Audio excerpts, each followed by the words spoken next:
Give yourselves a round of applause. Absolutely.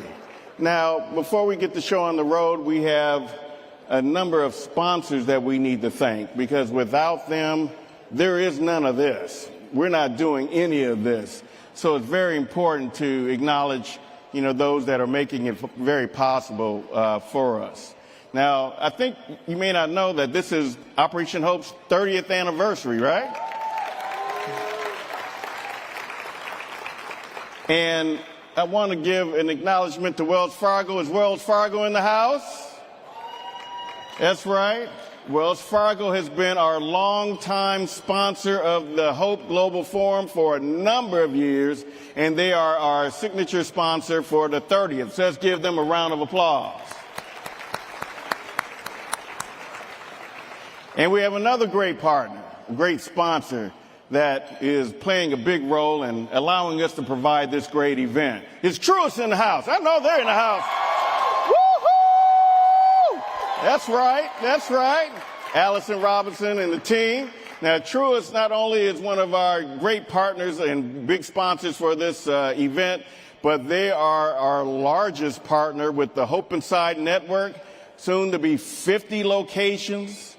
That is going to serve over 1,000 branches. Right? Right? So let's give Truist a round of applause. So happy for you to be in there. Got their A-team here. That's what I'm talking about. And then we also have another great sponsor of ours who's been with us for a number of years, and that's Huntington Bank. And so Huntington Bank is a premier bank sponsor for us. And let's give them a round of applause, because we work with the learning management system through Huntington Bank, and because of that ability, the 1 Million Black Business Initiative is educating a number of black-owned businesses with the use of our learning management system. So we have an incredible event for all of you, and from the pitch competition, which we're very excited about, but there's so much more. And so we're going to be providing some scholarships and some grants tonight. I thought Jerry Maguire, somebody said, show me the money. So we're going to be showing some people the money tonight, okay? All right. So everyone, let's have a seat. We're ready to get this show on the road. And let's get this party started. What do you think? And we have a video presentation for you.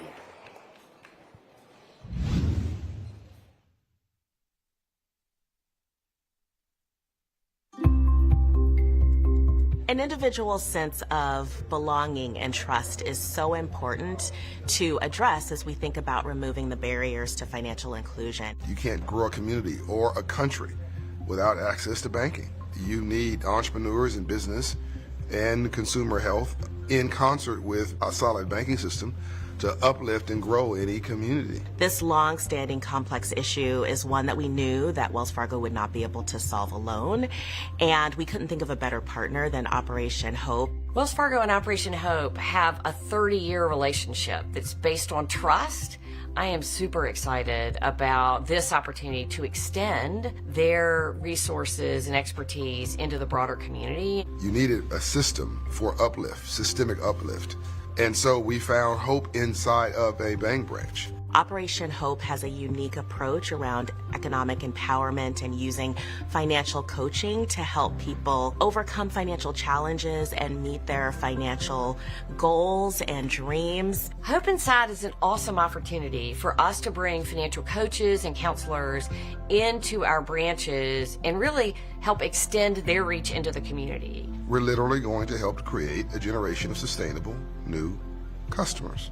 We're sitting here in this beautifully redesigned branch that was designed with community needs in mind, and I can't wait to see many more of these branches come to life in low and moderate income communities, as well as see Hope Inside centers as we scale to 20 markets by the end of 2023. We can have a true impact on the community as we have more welcoming environments and we provide services that help community members understand that we are partners with them in their financial journey.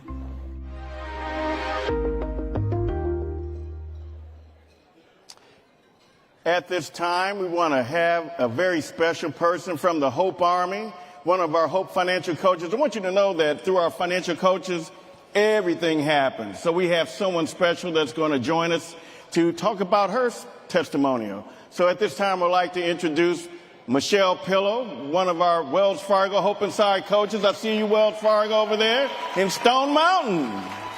Oh, make it happen.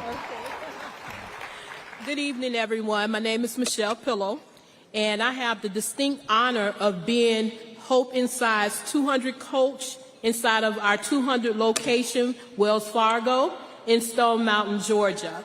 We celebrated our grand opening on October the 19th of 2022, and that is so special to me because, to be really honest with you, it was just a few days before that grand opening that I realized that this was not an accident. You see, my journey started 12 years ago when I moved to Atlanta, Georgia, actually to Stone Mountain, Georgia, from Chicago, Illinois. I was in a marriage, gone bad, I mean really bad. And I knew I was going to leave, but I had planned to leave like a year before I actually left. I had worked on my degree 2 years prior to coming here, thought I'd get another degree, and then I was gonna go. However, situations happened and it became necessary for me to leave right away. And I told my daughter, we have to go and we gotta go now. So we left. I had 2 kids in college, a 14-year-old daughter in high school, and I sold all the furniture that we had in the house. I don't know what he said when he came home. There was no furniture. And I think somebody gave me like $600 for $3,000 worth of furniture. I packed everything else that we could in our car, and we drove to Stone Mountain, Georgia, where my mother lived in a 1-bedroom, ant-infested apartment. I mean, literally, you would wake up in the morning and the wall would be covered with ants. Now, the reason that's so significant, because it was actually maybe 3 minutes from the Wells Fargo that I work in right now. So I moved here. I was divorced. I had no job. I was financially challenged. Shortly after I got here, my car was repossessed. I had to tell my 2 boys who were in college, y'all gonna have to make it. You're gonna have to man up and do whatever it is that you need to do, because I gotta take care of myself and your sister. So what I did was, I'm so thankful today for financial literacy, because I was in that neighborhood. I actually got a job, I think, working customer service at home or something like that. They came on the phone one day and told me, we lost contract, the job is ending. I said, well, how much time? We got 2 weeks. Michelle Pillow, when we hang up this phone, you done. It's over. So, you know, I spent some time, you know, we go into low and moderate income neighborhoods to work. Like I said, where I was living was maybe 3 minutes from the bank that I work in now, teaching financial literacy. So I remember stepping outside, and I didn't go out that much because we were in the hood, and the girls in the hood said, why you out here? Because they thought I was bougie. And I'm like, well, I'm just hanging out. They said, no, you out here for a reason. So I kind of explained my situation, and they had some solutions, none of which I was very interested in, but they had some. One was stripping. Okay, well, thanks for the information. That's the only job information you have? It was. No, they had some other interesting things, none of which I wanted to do. So one of the girls said, look, I'm going to take you down to some office. They're going to give you some money and some food stamps. Well, no people told me that they were going to give me $250 for me and a kid. I'm like, how are we supposed to live off of $250 a month? And then you want me to come work for it too? So I decided not to do that either. I mean, at least I had a hairdresser's license. I could talk somebody and let me get them a perm, you know, or something. I was like 4 perms a month, you know, or something like that. But I didn't take any of their solutions, but there was a lady at my church who invited me to a financial literacy class. And this is why I know the power of financial literacy. You know how the Bible says, God said he was going to give them the power to get wealth? But my power came from the financial literacy class that I took. Now, I had to tell you how bad it was to help you understand how good it is now. Because I did eventually, to be honest with you, when I lived in that neighborhood and in my mother's apartment, my plan was to get out and never come back. I had no intentions. Now people are like, you gonna move a little closer? No. You know, maybe a little, but not too close. But I will tell you this. I took this financial literacy class. My car had gotten repossessed. I was at the buy here, pay a heck of a lot here place. You know, they say buy here, pay now, pay here. No, it's buy here, pay a whole lot here. 24, 26% interest. I have been there. And the financial literacy class, when I got there and the lady began to teach me about money and about credit, I think I had 6 credit cards. And I really didn't know how to manage them. In fact, she asked me to tear them up, and I told her I was not tearing up one credit card. I need these cards. But when she talked me into calling the credit card companies and asking them how much interest I was paying on each one of them credit cards, I'm like, 28%? Are you serious? 26%? You know? And I like buy now, pay later, and I like buy now, pay never even better. I wasn't paying on them, so I don't know why I was, you know. I don't know why I was upset about the interest rate, but I was. But in any event, it is so much better now. I was recently approved for a mortgage with Wells Fargo. Thank you, Wells Fargo.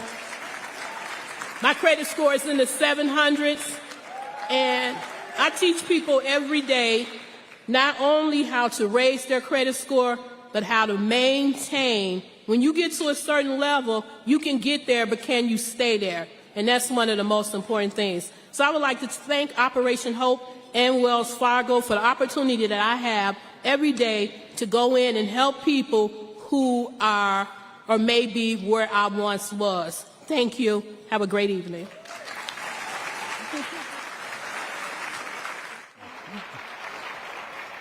How you like that? That's what it's all about, right? Making change. We're very excited. Thank you, Wells Fargo. And Michelle is doing a great job as one of our Hope Inside coaches there in Stone Mountain. So, ladies and gentlemen, please allow me to welcome from Wells Fargo their head of diverse segments and representation and inclusion, Ms. Christy Fargo. Come on out, Christy. Give her a round of applause. And the man and the reason for why we're here for 30 years, it's his vision at Operation Hope. Founder, chairman, and CEO, I'm in trouble, CEO John Hope Bryant. Hello, man.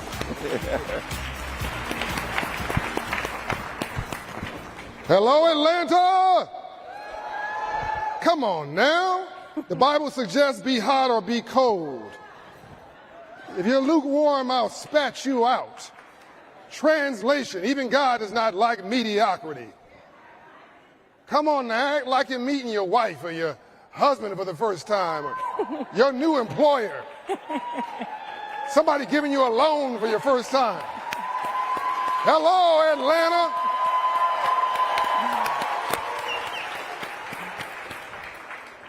You're in the ballroom. You're in the ballroom that Dr. Martin Luther King Jr. and Andrew Young, who will be with us tomorrow, he was just with us early tonight, held their last planning staff meeting in before he went off for the Poor People's Campaign and unfortunately in '68 was assassinated. You are in the same ballroom. Wow. Everything we do in the next 2 days is intentional. 3 days. It's intentional. It's about you. Now, I have a little bit of a problem. When Christy was introduced, she walked out and you like, let me explain something to you. Let me break this down. Wells Fargo Bank has almost $2 trillion in assets. In 170 years, she's the first black female ever to report to the CEO and the executive management team.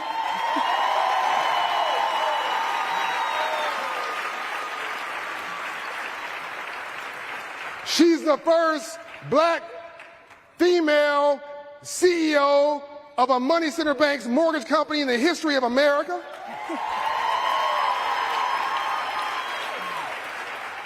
She's the first black to be female to be CEO and chairman of the Mortgage Bankers Association. And they just gave her another job at Wells Fargo, which I don't understand, which has this complicated title, head of diverse segment, basically head of black and brown folk stuff. And because of her and other work, you got also other sheroes in the audience from Wells Fargo. Darlene Goins is here somewhere from Wells Fargo. Stand up, Darlene. Stand up. The Black Inclusion Initiative. You've got change in America, and it's sitting right here. Like we're in church.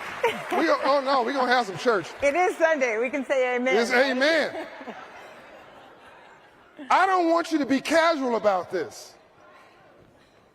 The next movement is about opportunity. First Reconstruction, freedoms, 1800. Second Reconstruction, access, 1960s. Third Reconstruction, opportunity, 2020, 2030. You're living in a moment in history, and you're meeting history makers. From the civil rights in the streets to civil rights in the suites. So let's have a conversation. Let's do. I'm not going to be easy on you. Okay. Because Wells Fargo's got a complicated history.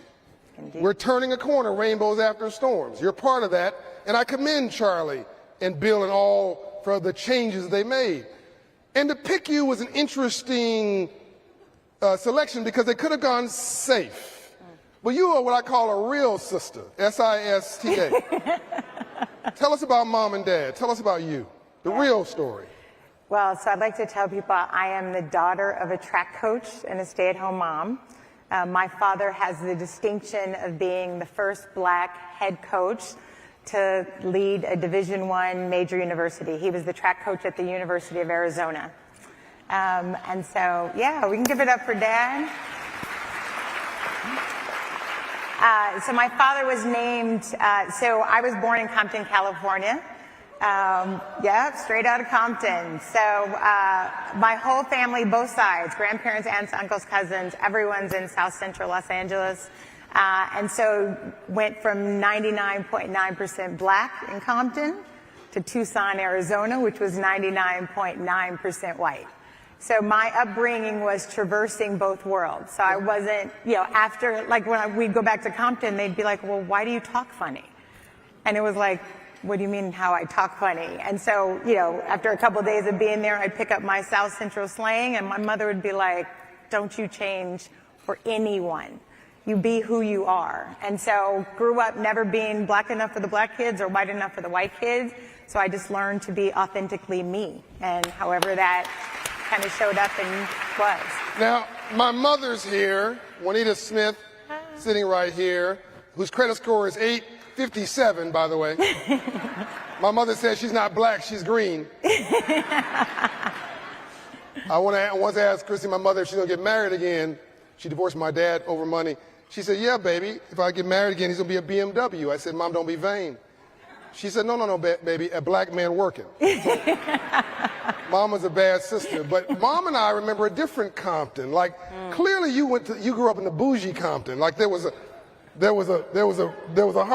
stucco Compton. There was no bougie Compton where we were. You're not in the bougie Compton? No. Okay. 126 in El Segundo? Oh, no, that's hardcore. Yeah, okay. That's not bougie. So where did you get your self-esteem from? Where did you get that confidence from? And how does that in the way you grew up and what you saw, the two worlds you lived in, how does that inform how you live and lead today? Or do you leave her at the door? Do you leave Christy at the door and come up with talk to us? I don't, yeah, and I actually, when I see people do that, I actually tell them to stop. I think if you try to be somebody at work and somebody at home, you're not going to be good, your authentic self either way.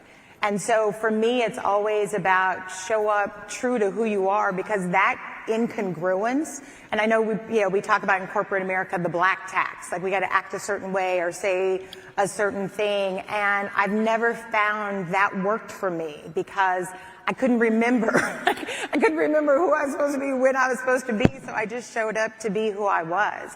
And I think that's really important. My confidence came from my parents. I mean, they told us and raised us. I tell people my parents didn't raise kids, they coached us. And my parents said you could be anything that you wanted to be if you put your mind to it and you strived hard. My dad used to always say, what the mind can perceive, the will can achieve. And so we grew up just believing that there were no limits. And my parents, I have zero memories growing up of my parents actually telling me no. Everything was about consequences. All right, you want to do that?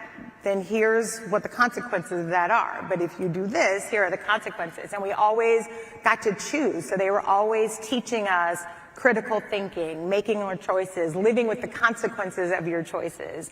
That's deep. And so that just helped grow my esteem to just be who I was. So no knows, just if you do it, here are the consequences of your actions. Yeah. That's powerful. And we got beat now.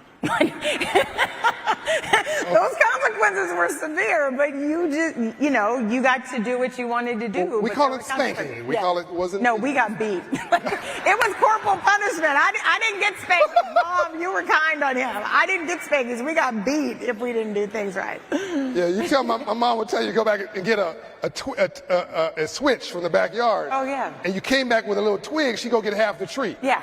My mom used Hot Wheel tracks. You guys remember those Hot Wheel tracks? Yeah, Mama used Hot Wheel tracks for us. Oh, yeah. No, I was more concerned about the gangs. Sorry, I was more concerned about my mother than the gangs around the corner. I feared my mother more. And that my mother told me she loved me every day of my life. Clearly, that's what you had. And that there's nothing more powerful than a child being told they are loved. You start taking no for vitamins. Yeah. So let's now transition. We're going to try and cover a lot of content in a short period of time. Let's transition now to the version of you that's sitting in front of us, who's helping to lead one of the biggest companies in the world, one of the top 2 or 3 money center banks, I think arguably in the world, dealing with something that affects all of us, which is mortgages, home ownership, but also brand. We just opened our 200th location with you, proud of that. Charlie came out honored by that, good guy. And he's helping to pivot. But talk to us about the pivot from what? Where are we at now, and where are we going with you? Yeah. So I'll start with the story of when I joined Wells Fargo. So I was with Flagstar Bank, and George Floyd had actually just been murdered. And I think, like many people, I was contemplating, like, that just hit me, like, rocked me to my core. And we had those series of deaths leading up to George Floyd, and that one just rocked me to my core, because we watched a man take his last breath on the streets of the United States of America, and it seemed like nobody cared. And then we saw what happened. A lot of people cared, but for me, that was a really hard week. And I remember just thinking all week, like, what am I supposed to do? Like, how do I process this? What do I do with this? And, I was feeling I've had a life of this unbelievable opportunity and privilege, yet I'm a part of a community and race that, like, you can step outside and be killed for just being who you are. And I was struggling back and forth, and I remember just thinking and praying to God, like, what do I do? What do I do? What do I do? And I kept hearing, housing, you're where you need to be. Housing, you're where you need to be. But at the same time, how many of you, Pastor Mike Jr. had that song, Big? And every time I turned around, I'd be praying, and then I'd be in the closet, I'd come out, and Big was on the radio. I'd go for a run, I'd come out, and Big was on the radio. I just kept saying, what's up with Big? What's up with Big? And literally a week to the day of George Floyd's murder, I got the call about the Wells Fargo job. And I was like, okay, Lord, I guess that's big. If, I want to put more blacks in homes. Home ownership is still the single largest financial purchase many people will ever make. It is still the best pathway that we have to wealth and generational wealth. And I was leading a mortgage company then, and Wells Fargo is the largest bank mortgage company in the country. And so during my interview, I interviewed with Charlie and I interviewed with others. Charlie's the CEO of Wells Fargo. The CEO, yeah. And when they said, why do you want this job? I said, I want to put more black people in homes. And I was thrilled that their answer, every person, yeah. Well, and I was thrilled, thank you. But I was thrilled that every person's answer was, great, come do that here. And so that told me that was a different Wells Fargo. And, I came in and, I was pretty bold with it. I was like, where's my money? Where's my team? What's the numbers look like? How do we start to drive this? Where's the plan? Where are the products? And I've gotten support every step of the way. And, the special purpose credit program, I mean, when HUD came out and clarified the rulemaking that you can do lending on the basis of race through special purpose credit programs, we were one of the first lenders in the market with it. And Charlie gave me $150 million. Yeah, let's give it up for that. But what we did is we looked at our portfolio and we saw the blacks in our portfolio that had not refinanced over the last 2 years, the lowest refinance market in the history, right? Lowest interest rate market in history. And we had a significant number of blacks in our portfolio, over 60,000, that had not taken advantage of the refinance. Wow. And they were sitting at 6 and 7% interest rates. And so Charlie gave me $150 million, and we said we're going to buy down people's interest rate to 3.75%, and we're still in the market with it. We actually just rolled out our GSE product last Tuesday. Interest rates are at 7%. We're still buying down interest rates to 3.75% to get people to refinance their mortgages. So that's real money, real commitment, doing work for our community. So we only have about a minute left. If we could do this one session all night, because 41% of all blacks own a home. I want that to sink in with you for a minute. 70% plus of whites own a home, 75%. Every group does better than us. The number one way, if you don't remember anything tonight, remember this. Go home and tell everybody you know. The number one way to build wealth in America is home ownership. Yes. My grandmother on my mother's side was a slave. My mother owned a my great-grandmother. Grandmother owned a shotgun shack. My mother owned 7 homes. I own 700. That's not an accident. That's role modeling. Yes. Same thing happened on my father's side. Grandfather was a sharecropper. Dad owned a business. I'm an entrepreneur. It's role modeling. Success is a habit. So you are breaking some bad habits in the past in banking, and also Wells Fargo, again, made some mistakes. They've owned it. Mm-hmm. And now we see the bank pivoting in a powerful new direction. I think Dr. Chavis is in the audience, a civil rights leader in the 60s. He would never think that a bank would give access to credit, yet alone have somebody making credit decisions. He'd have to protest. He'd have to scream and holler. Now, I think what I'm hearing you saying, and I want you to take it here and give us a vision for the future and tell black women your opinion of how best to win. We used to think that revolution was the only way. What I'm hearing you say, come inside and let evolution be another way. Right or wrong? Yes, but I hesitated because I do think it's both. I think some of the revolution is we can't play safe. We can't do it our own. We can't do it we can't play the game the way they played the game. I think part of the reason of my success is I don't play by their rules.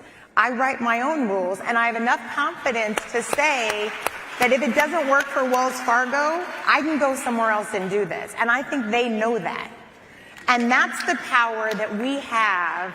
Like, we need to take back our power to say, if you don't want what I have to offer, there's another company, there's another bank down the street. Because the reality of this market is our communities, the Hispanic communities. This is the Browning of America for real. Like the minority is going to be the majority. And so they need to understand how to speak to our communities. They need to understand how to market to our communities, what products with our communities. And so we have power and a voice like we never have before. And I think it's the opportunity to lean into that and to be bold about that. If we are in that room and I'm the only black woman in the room, and if I act like them, then I've missed the opportunity to tell them what makes our brand different. And so that's the opportunity that we have, is when you're in the room, show up authentically who you are. Bring a different voice. Bring something different, and they'll listen to that, because it is all about the green. Yeah. And if I have the best idea about how to advance additional business for Wells Fargo, that's an idea that they'll listen to. It doesn't matter that it's coming from a black woman. So I think that's the opportunity that we all have, is when you're in the room, be intentional and make your voice count, and don't play it safe. That's the little revolution piece I think we still need to do. And I'm convinced that Charlie Sharp is smart enough and Bill Daley are smart enough to make an attractive offer to you, to keep you there, which they have, but also to give you the environment where you can thrive. So I believe you'll be there for a long time. I believe it actually is a good company trying to do the right thing. I think you made the right choice. And I think this is the new movement. Like, what you do will last for generations. For generations. Yeah. That's the impact that we're trying to have. This isn't about just, I want to put more people in homes, but this is about having lasting changes, not only for individuals, for families, but for communities, and impacting the generation. And to make this real for you, Operation Hope is moving credit scores 50 to 100 points in 6 months to 18 months, debt down $2,600, savings up $400 to $1,000, making you bankable. And they've just ordered 120 Hope Inside locations nationwide. Yeah. Ladies and gentlemen, please say thank you to Kristen. Thank you, guys. Thank you, my friends.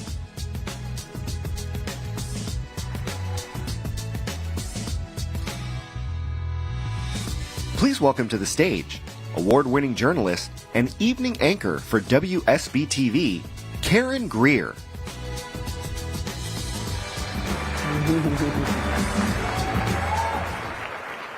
Good evening, everyone. You look fabulous. What a night. You guys are out on a school night. You ready for this?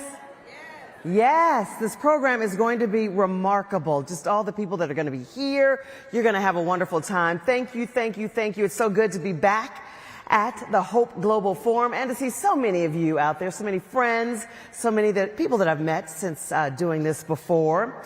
You know, in 2020, Operation Hope launched a bold initiative, and that was to grow 1 million black businesses by when? 2030. 1 million new black businesses by when? That's right. The partner to sign on for this, Shopify, with a 10-year commitment.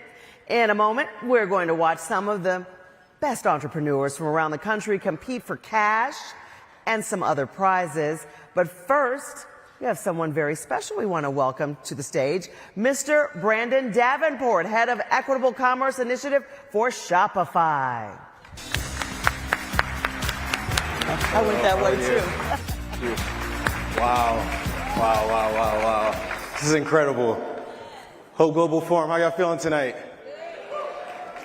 Love to hear it. So I know it's raining outside, but it's about to rain a little bit in here because we got some money to give out tonight. I'm so excited for that. So, it's an honor to be here to represent Shopify and to embrace what it means to be an entrepreneur. First and foremost, I'd like to thank John for having a vision that brought us all here together. And for every great leader, they know the importance of having a great team. And so thank you to the Operation Hope team for putting this together with such detail and such care. We love working with you. Thank you.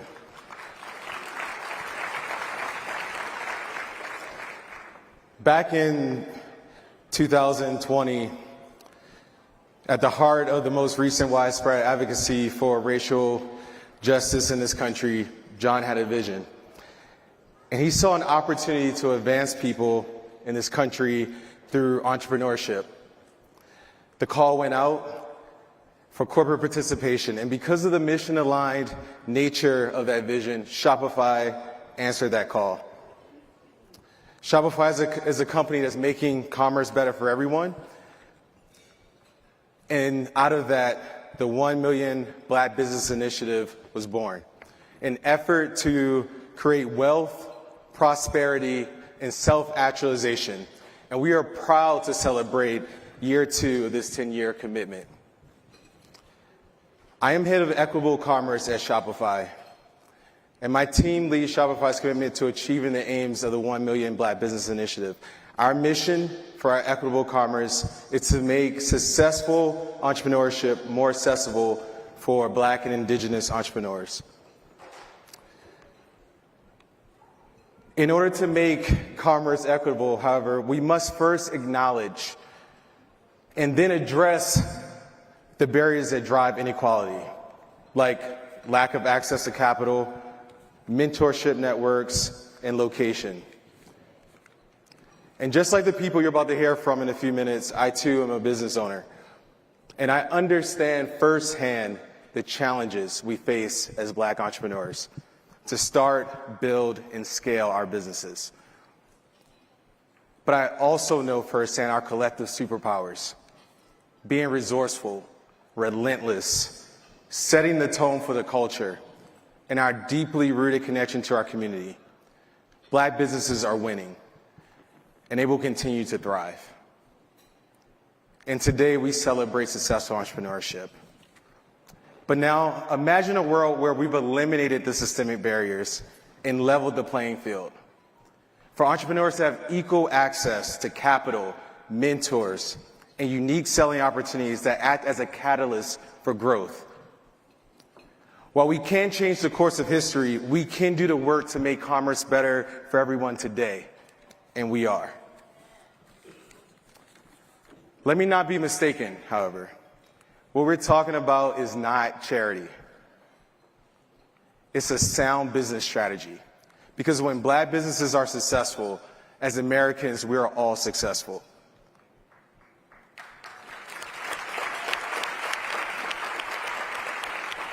Achieving revenue parity in the U.S. would add an additional $190 billion to the GDP. That's a win-win opportunity.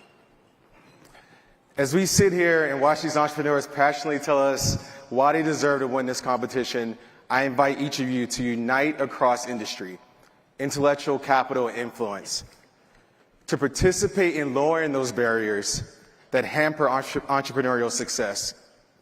Whether it's personally or through your corporate wallet, shop, partner, and invest in Black-owned businesses. Now, without further ado, let's get this pitch competition started. Thank you, everybody.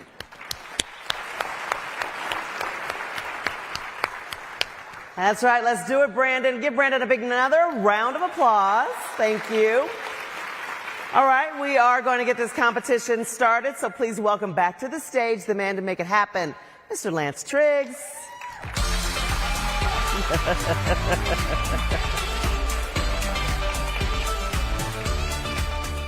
Giving out some cards for some coffee tonight. All right, well, are you ready? It's a pitch competition. We're so excited about these businesses coming from all around the United States, representing Seattle, Chicago, Atlanta, and many other cities. And so we're very excited. So let me introduce our judges. Can we have the judges come on out? You heard from Brandon Davenport with Shopify. Let's give him a round of applause. Michael Lang, who's partner in insurance services with April. Give him a round of applause. And we have Paul Dissencoin, Sr., who's the Associate Public Affairs and Strategic Research for PayPal. Now, Paul has done a great thing, because I thought we were giving out some, Starbucks gift cards. But thanks to Paul and PayPal, we're giving out some real money. I'm talking about some real money. So thank you, Paul. Thank you. Now, for our first business to come up, we're very excited. All the way from Seattle, Washington, Jasmine Richards with BLK Sunflower. Come on out, Jasmine. Hello, hello. Thank you. I love So you have a luxury sensory experience Thank at you. the palm of your hands. There you go. Little black boxes. Be scared. Don't be scared. Yeah, I know. I got promise is good. Promise is good. Wow. What an honor. Go ahead and roll the tape.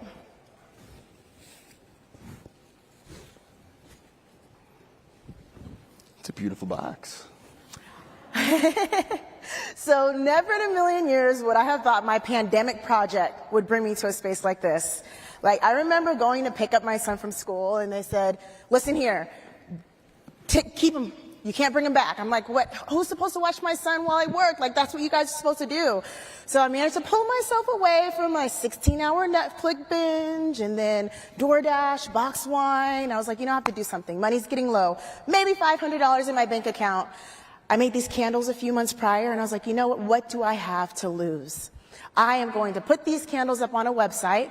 Maybe took me 48 hours, no experience, Shopify website at that, right? And it managed to work well. So I launched Black Sunflower April 2020, and it exploded. And I quickly became a fierce competitor in the candle market. I cleared $300,000 in just 18 months, was featured in multiple publications, over 50 publications at that, multiple interviews. Like, I never thought that this is where I would be. And here's the thing. If it was not for Shopify, Operation Hope, 1MBB, Shopify Capital, I would not be where I'm at today. As of today, I have paid off over $70,000 in Shopify loans from my business, which is crazy. But the bigger Black Sunflower got, I was like, hold on. I need to be able to help more people. And so June 22, yeah, that month, I launched Black Sunflower Business Academy, where I help small businesses start, elevate, and grow. But one thing remains consistent. If you are running all the hats in your business, you cannot be efficient. One of the biggest game changers was when I started using a fulfillment center. And that fulfillment center actually allowed me the opportunity to do all the things in my business. And in just 3 years, I generated 7 figures for the Black Sunflower brand. So my goal is to create small business-friendly fulfillment centers, and our focus will be on reliable packing, storing, and shipping for small businesses, and especially candle makers, because by 2028, it'll be a $9.8 billion business. And now listen here, when I see problems, I don't see them as problems, but it's an opportunity to change processes. As we know, youth violence is an urgent crisis that historically stems from lack of economic opportunities, right? So intervention rather than detention and suspension is also known. So you know what? That's how we get our youth to expand their minds. So instead of sitting idle, because we all know what happens with the idle mind, right? Our fulfillment centers will be operated by our youth, with the first one right here in Atlanta. So we want to work with social emotional learning programs within the schools and other programs that are already doing this, because no use in recreating the wheel. But we want to create a curriculum that is transferable to show these young adults that you can start a business with little no revenue, as I did with Black Sunflower. $500 in my account maybe when I launched it. And on top of that, they'll also have the opportunity to work on their self-management, responsible decision-making, right, and relationship skills. So with our small business fulfillment centers and our youth business training programs, we will have the opportunity to not only give small business owners, as well as our youth, an opportunity to shine. Because you know what? After all, it does take a village, and we all have the ability to evoke change, inspire, and make things happen. Thank you so much for this opportunity, and I appreciate your time. All right. Judges are waiting for you now. Yes. So, Paul, why don't I give you the first shot at the first question to Jasmine? Yes. Absolutely. Well, first of all, incredibly impressive, and you are doing a lot right now. I suppose my first question is, how are you balancing both growing your business while also managing the very important social impact work that you're driving? Well, I would not be here if it wasn't for the opportunities that were presented to me. So balancing it out, I will not be here and I can't continue to move forward unless I give back. So one of my main things within my business and how I operate and run, I have a team that helps guide me along, as well as, like I said, if you wear all the hats, you can't efficiently grow.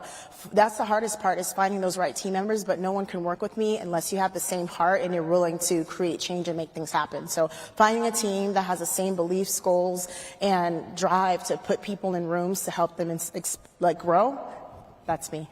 That's great. Thank you. Awesome, awesome. Michael, let's go to you next. Yeah. First, fantastic story and mission that you're on, and loved hearing about the growth in the first 18 months of your business. Yes. If I looked 18 months moving forward, what does success look like to you, and what's it going to take to get there? That is an amazing question, because just 3 months ago, I had to sit back and I had to redefine what my definition of success was and manage my ambition. So that was a great question that you had first off. So one of the things that, I'm so sorry, may you repeat your question? Yeah, so just looking forward in the next 18 months. Yes. What does success What's look success? like for you? Success is being able to say that I put opportunities in the hands of other people and allowing them to be in the position that I'm in. I have so many people that come up to me and say, Jasmine, I want to be just like you. I'm like, no, I don't want you to be like me. I want you to be better, because I'm going to give you the tools and the resources to not make the same mistakes that I did, because I definitely made a lot of them. But we learn and grow from those. And so if I can successfully say I've helped other Black businesses get to where I'm at and succeed past that, I've done my job. Fantastic. All right. Well, thank you. Let's give Jasmine a round of applause. Thank you, Jasmine. Now we have next up, Kayleen. Is Kayleen here? Kayleen is with Tasteful Vegan. And we have Kayleen McElveen. Good evening, everyone. I want to just tell you just how much of a blessing it is to stand before you as the owner of Tasteful Vegan Frozen Desserts. So before there was Beyond Meat Burgers, there was a Black girl growing up in the inner city of Detroit as a vegetarian with limited options. We would go to family reunions and birthday parties and oftentimes leave empty with nothing to eat because there wasn't anything available for us to enjoy. But I was very fortunate and blessed to have a mom who never wanted her kids to be without. And so she was very innovative in teaching us how to transform meat dishes into plant-based feasts. And so with that information, I took that and began to share that knowledge with others. And in college, I started my first business as a vegetarian catering consulting, helping people that deal with health issues and celiac disease develop recipes that would be able to help them to eat healthy. And as that continued to grow, I wanted to give people a tangible way to learn how to eat healthy. And so I authored the Daniel Feast in 2018, which is a plant-based cookbook. But it just wasn't enough. And so I realized, especially in the pandemic, in the midst of a time where everyone is grasping for a sense of normalcy, I wanted to provide a game-changing solution of health. And I thought one of the easiest ways to do that was through ice cream. And so in July of 2020, Tasteful Vegan launched serving top 8 allergen-free and naturally sweetened frozen desserts. And so we started with freeze pops and ice cream bars, and we started selling them in the farmers markets. But within a few months, we grew from the farmers markets into health food stores in West Michigan, including Harvest Health Foods and Meijer stores. And so knowing that as a business owner, to get to the next level, education is required. And so I participated in Operation Hope's 8-week entrepreneurship program just last year. And this year, I opened the very first dedicated top 8 allergen-free ice cream shop in the state of Michigan. And it has been, thank you, it has been an amazing blessing. We've had customers come as far as Denmark to be able to receive that. And we had kids and adults who've come to the ice cream shop for the very first time because they weren't able to because of celiac disease or nut allergies. Because we have a dedicated allergen-free facility, it's a safe haven for people to come and enjoy ice cream. And so I ask you and I invite you to invest $250,000 into Tasteful Vegan so that we can secure our operating space and continue to purchase the necessary equipment for the demands of the stores that are asking to bring Tasteful onto their shelves. We are growing in the number of stores that we have in Meijer and have an invitation from Whole Foods. And I realize as a vegan industry, it is booming. When business owners like Pinky Cole in 2020, when restaurants are closing, she's opening new restaurants. So it shows that demand and the need for vegan products. And I desire to see Tasteful Vegan be the first nationwide chain of ice cream shops that bring generational health to our communities. Thank you. All right, all right. Oh, it's starting to heat up in here now. So, Brandon, we'll give you the next question for Kayleen. Awesome. Great presentation, and thank you so much. So, there's a debate that product is the thing that sort of drives the business forward, and some say that it's branding. Can you tell me, I'm a product guy, can you tell me how do you go about the process of designing, developing your products, and how do you know that it's going to be successful once you launch it?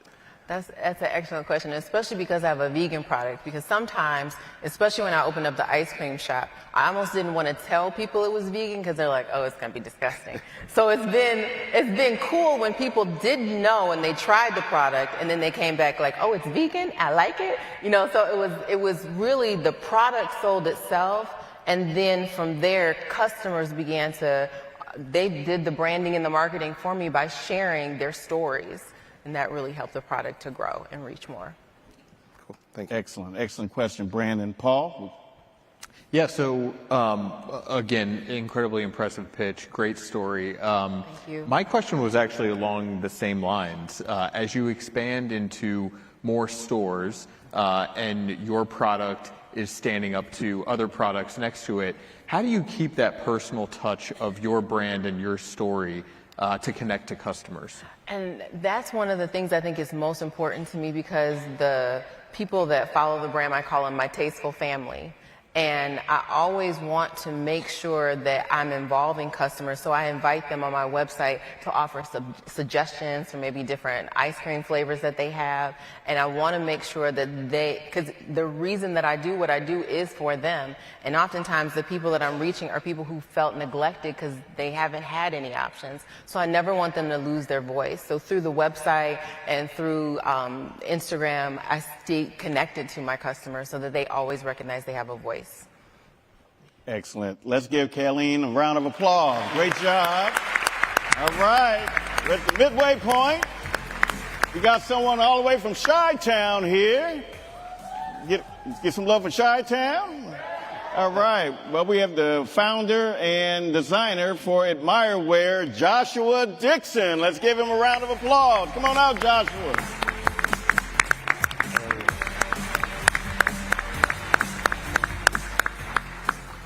Here you go. Thank you. Here you go. Thank you very much. No problem. Thank you. Thank you. Hey everyone, my name is Joshua Dixon and I am the founder and designer of Admireware. And I know you may be curious about what happened to me, which is totally fine because I love curiosity. I'm a curious person myself. When I was 8 years old, I was attacked by our family 2 pit bulls. I lost 80% of my face, I lost both ears, I lost my nose and my upper and lower eyelid to my left eye. And yes, I still have my left eye, and no, I do not hate pit bulls because I cannot hate something that God gave life to. Though, thank you. Though it's been 15 years and 61 surgeries later, I'm not just a survivor of those things. I'm a survivor of PTSD, anxiety, depression, discrimination, sexual assault. And I'm not just a survivor of those things.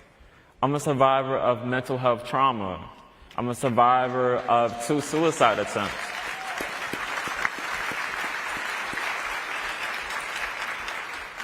It wasn't until a few months into my recovery from my December 2020 suicide attempt where my counselor introduced me into the power of affirmations.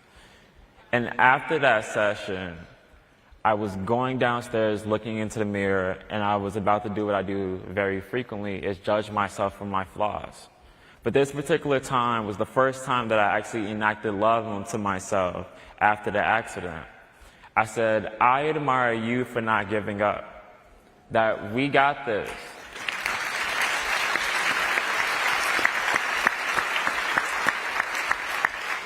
It wasn't until after that moment I had the idea for AdmireWear, which is a love-based lifestyle branded community that makes it realize that your story is far from over. That though mental health is a very stigmatized topic, it is something that I can bring to someone's life to add love and hope and admiration from my vulnerability plus fashion, help save lives like mine and yours. Though originally I had a market audience of 15 to 32-year-olds, I realized that mental health and suicide affects everyone. That this is something that touches every household. This is something that many people have a hard time talking about. I've been able to help save lives like mine and yours and be able to share my story using affirmations, using love-based products that love people on days where they may not love themselves.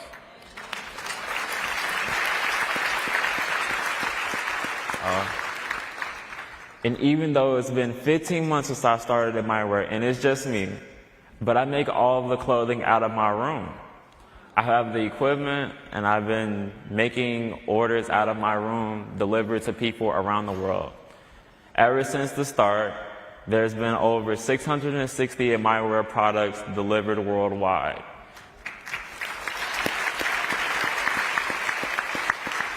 Reaching over 330 orders total so far.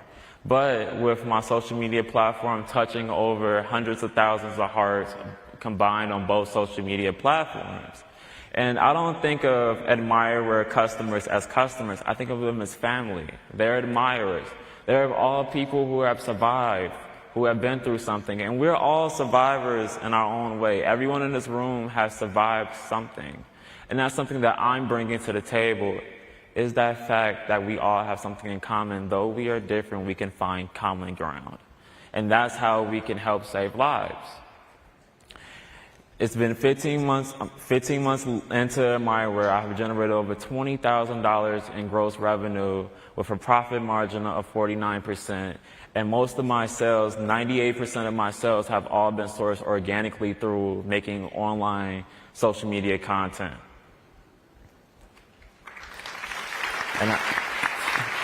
Thank you.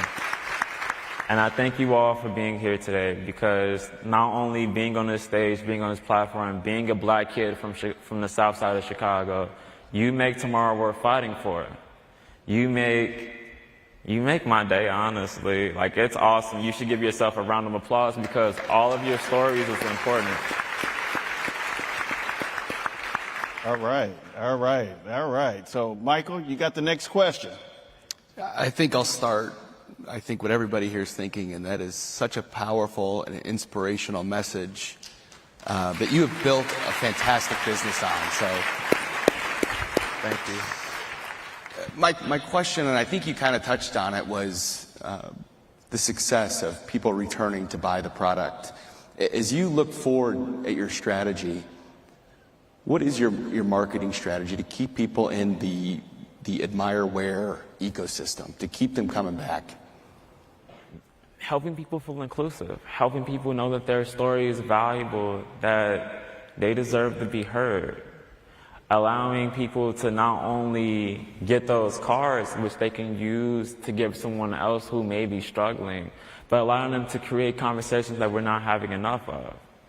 I plan on in the future not only being able to move AdmireWear outside of my childhood bedroom where I fulfill stuff, but be able to move into a warehouse space that will have pop-up or retail space capabilities to where I can invite the community in and we can all have these conversations, but also be able to wear our love on our sleeves or on our heart. All right. Thank you, Mike, for that question. And one last one, Brandon. Okay. Thank you for sharing your story and what inspired you to start your company.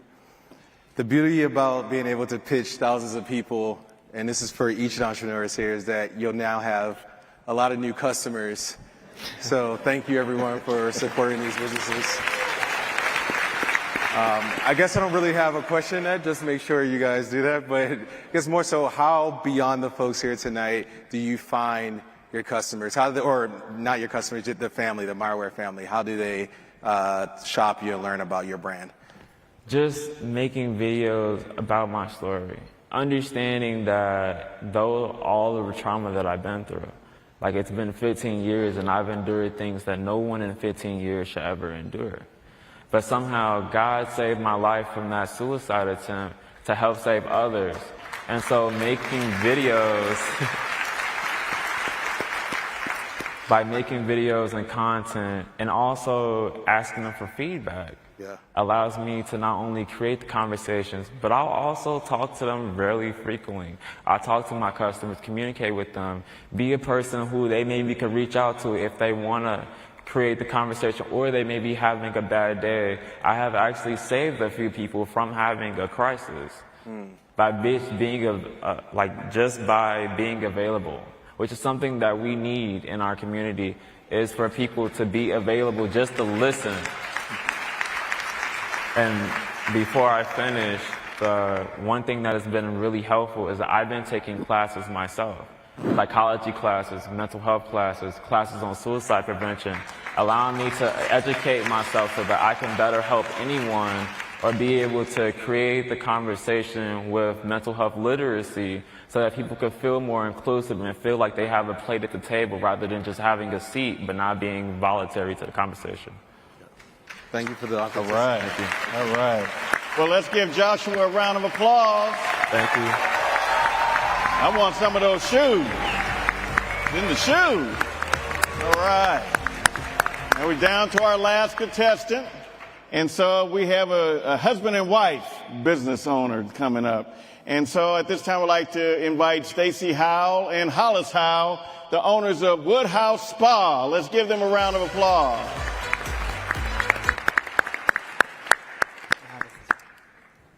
Why? Simon Sinek, the author, wrote the book Why. And in this book, he leads us to discover why we make the choices and decisions we make. And my why with his why is our story. I'm Stacy Howell. I am a mother, I'm a business owner, a servant leader, and a caretaker of elderly parents. For the last 4 years, I was CEO of a nonprofit here in Atlanta whose mission was to move women from dependency to self-sufficiency who experience trauma in their lives. My husband, Hollis, a father, a servant leader, a Navy submariner in Desert Storm, now uses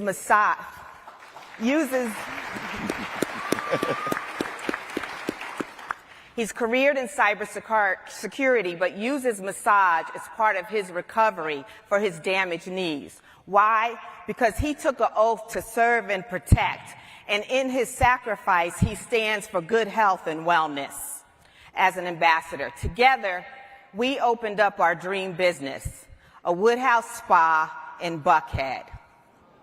It is an alternative to the hotel spas, and it's a luxury spa. You see, for the past 3 years, we lived through a dreadful pandemic. We were surrounded by fear, and the fear was politicized. We were in a state of confusion in the midst of losing lives. We were caused to isolate, quarantine, and simply rethink how we socially interact and socialize with our coworkers, our neighbors, our friends, and loved ones. Studies have shown that social isolation increases the risk of depression, cognitive, and physical deterioration. Opening a spa seemed to be the right business at the right time. People were starved for connection. You see, this is where the first form of medicine begins. It's about touch. It's the form of touch. When a baby is born, the first thing that happens is thrust in the arms of its mother, simply for touch. We rediscovered the power of connection. See, we create a space where people can be touched, they can reconnect, they can escape, they can enjoy relaxation simply in the form of becoming their best selves. We create a place where people can enjoy luxury for the first time amidst a group of people who have demanded it for a lifetime. You see, self-care and self-love is our motto. We are bringing luxury to this group, and we are moving forward. So why are we here today? Our why. Small businesses like ours are still in some type of struggle post-COVID.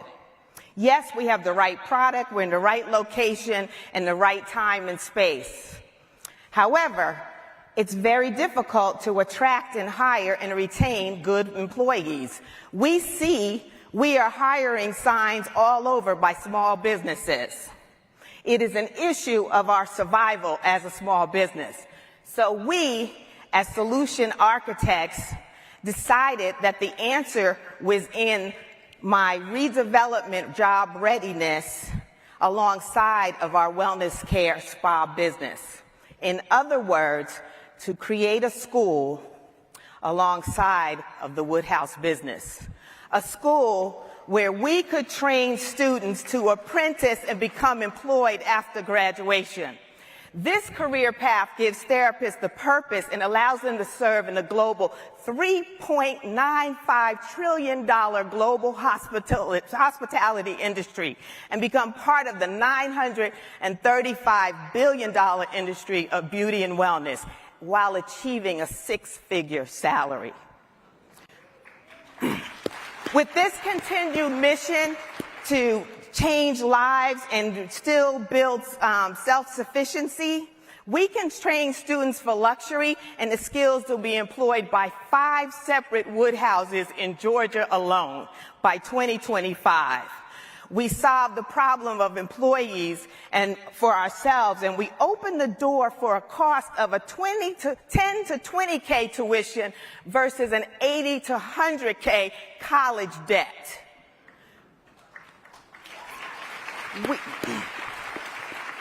We make an impact in the labor market with skilled employment and growth for underserved populations. The market in Georgia predicts a 28% job increase in massage therapy versus the national average of 22%. This tells us we're in the right market at the right time. We can empower and we can teach self-care one individual at a time. Healthy individuals make healthy communities. So I close with another book that I enjoyed by Simon Sinek, Better Together. Partnerships are the key to success. We're looking for partners to help create our school. It would take $100,000 to help us get there. This project helps us to continue on our commitment to empowering others. Who will join us? Who will join in our why? And why? Finally, in the words of my husband, legacy. Legacy is standing on the shoulders of others while we pave a way for those in our wake. This is my sailor. Thank you very much. All right, all right. So, Paul, we'll give you the next question. As you receive your gift. Thank you. Thank you very much. Thank you. Thank you for your service, too. So my question, obviously we've just come out of dealing with a really tough crisis that had a huge impact on the economy. We are now facing rising prices, growing inflation. Families are having to make tough choices about what to cut out of their budget. How do you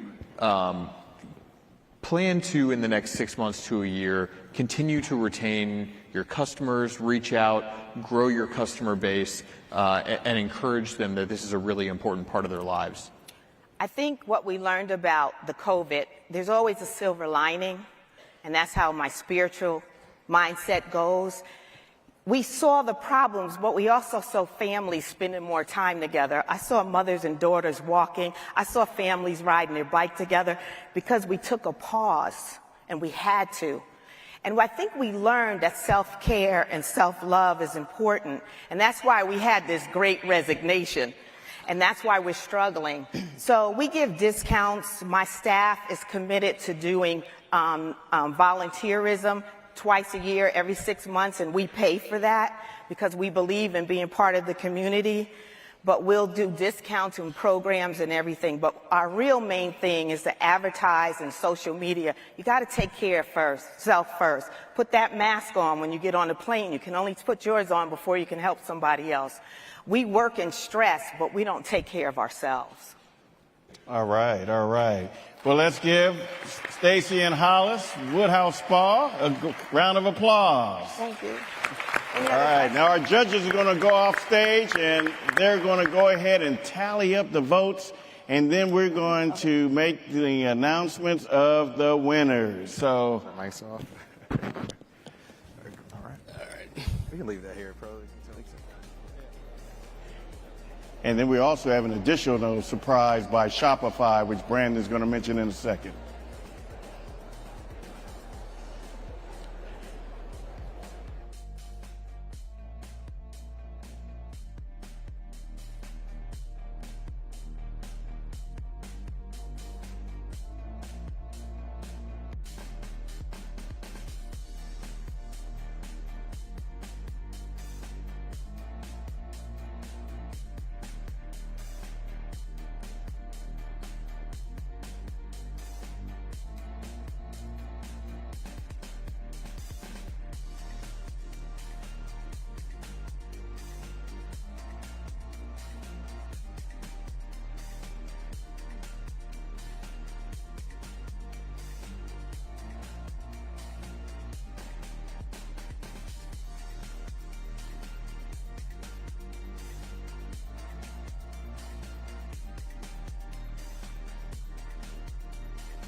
They're just going to stand there. All right, we got some announcements. Oh, my goodness. Oh, boy. All right. Now, I was just kidding earlier when I said we were giving out some Starbucks gift cards. We got something more than that. Also, I want to acknowledge Brandon Davenport, who sweetened the pot. All 4 contestants will receive a $2,500 grant from Shopify. Thanks to Brandon. Let's give Brandon a round of applause. So for the fourth place winner, we have Woodhouse Spa, Stacy and Hollis Howe. Come on out.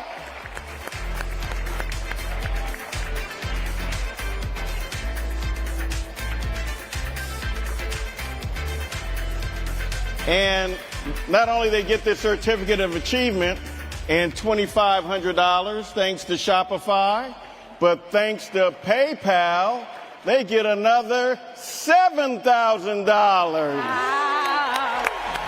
Right, that's what I'm talking about.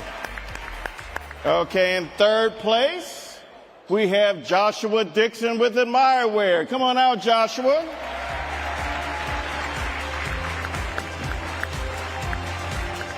Thank you.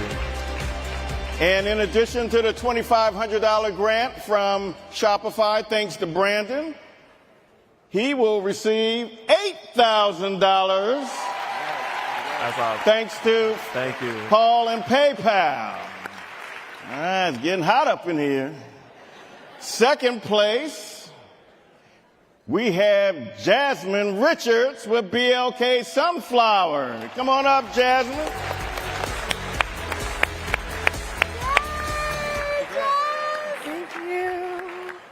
And in addition to the $2,500 grant, thanks to Shopify, Jasmine, you get an additional $10,000 thanks to PayPal. Thank you, Paul. And last but not least, the winner is, drum roll please, Kayleen McLeavin, who's with Tasteful Vegan.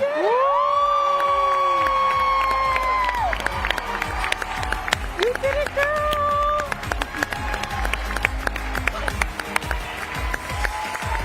And again, in addition to the $2,500, thanks to Shopify, thank you, Brandon, you will get $15,000 thanks to PayPal. Thank you, Paul.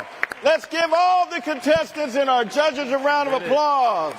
Thank you. God bless. We're going to do a quick photo op, and then we'll go to the next segment. Was that okay? Do you guys enjoy it?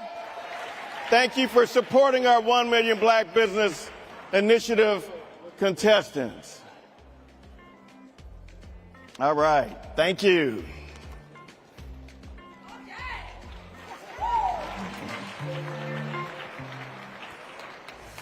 All right, my girl.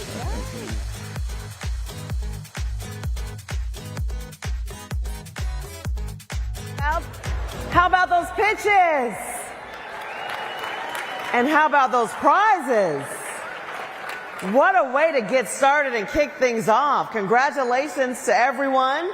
That was amazing. I enjoyed listening and watching the pitches. We wish them all tremendous success with their businesses. And I see a couple that I think I would definitely, all of them, I would definitely go in and try and support, right? Would you all support them? Yes, we've got to do that. That's the only way to make this happen. So many of you have actually attended the Crypto Summit. That was back in May. And we talked about the risks of digital assets back then and how to protect vulnerable communities. You remember that? All right. Well, I think we're on to a little something because all things have changed since then. We brought in some of the country's leading experts to actually give us the lowdown on where we are now. Comptroller of the Currency, the Honorable Michael Sue, and the man that knows all about it, Mr. John Hope Bryant. Let's welcome them to the stage.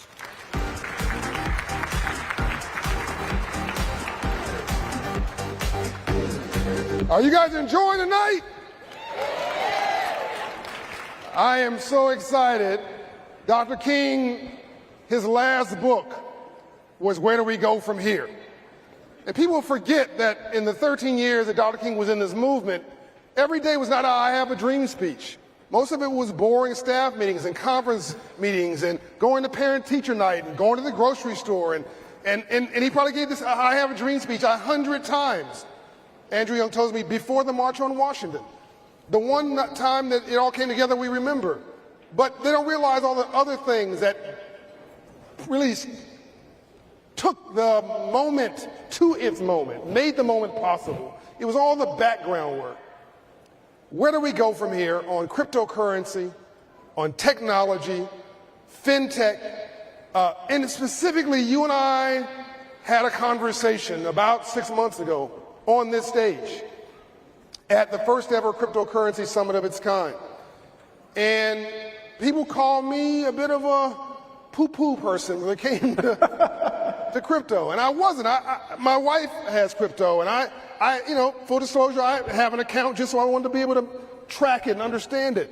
But I just felt that it was being mismarketed and misused by some, and the largest group of folks picking up cryptocurrency were black people.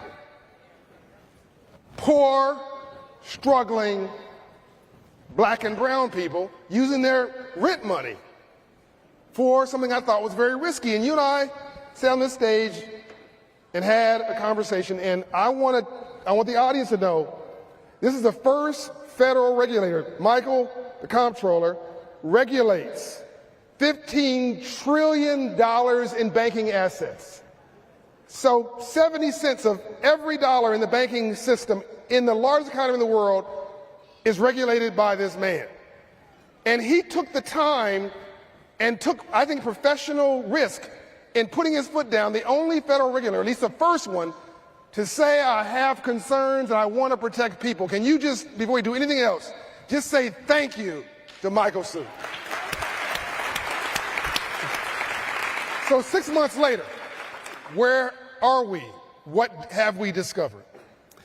So I think what we're learning now is that gravity is asserting itself.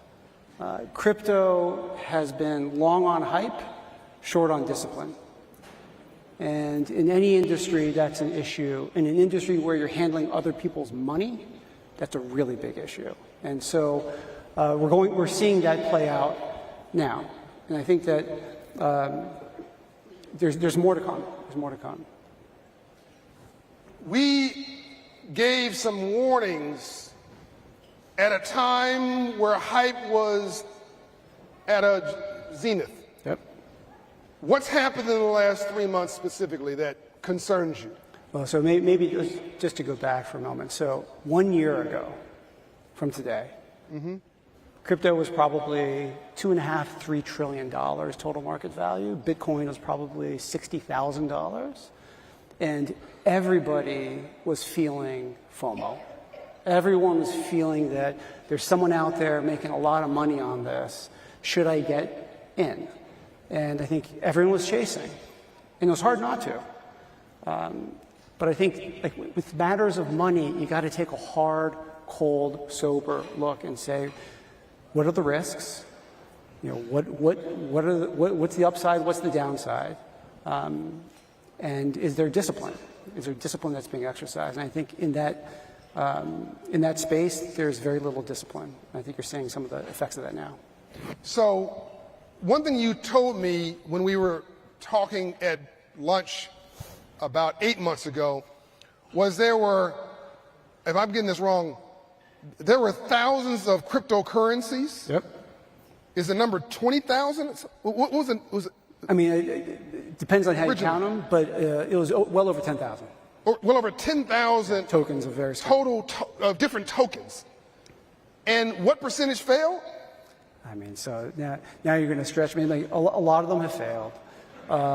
Some of the biggest ones, really, the cracks started appearing this past spring with the Terra Luna stablecoin, which was not stable, collapsing, and then that taking down other things with it, and then most recently with FTX. And there were some marketers who were suggesting that these crypto, this is really fascinating, cryptocurrency was created, if you don't know this, right in the backdrop of the subprime mortgage crisis of 2009, where there was a lot of people, rightly so, upset with Wall Street.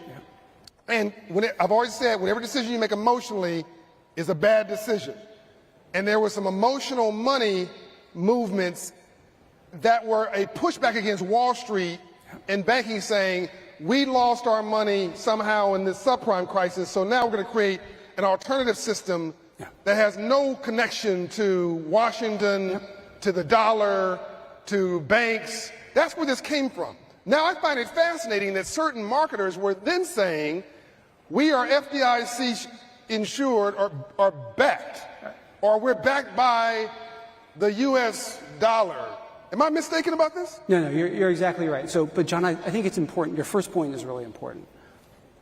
There has been mistrust of the traditional banking and financial system for some time. And that mistrust is not entirely misplaced.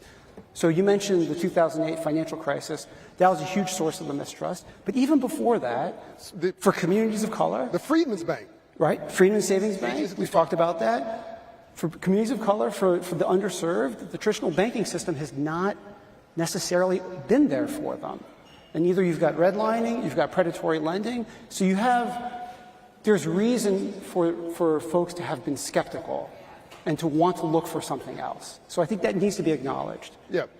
And like you said, Bitcoin gets created in 2009, coming out of the ashes of peak mistrust of the financial system. And I think it's no coincidence, Mr. Comptroller, that the very group that was discriminated against or taken advantage of or not taken care of from the Freedmen's Bank on forward, and which includes, by the way, understand that redlining didn't come from banks. The word redlining came from, I think it was FHA, in the early 20th century, refused to finance or guarantee mortgages in black neighborhoods.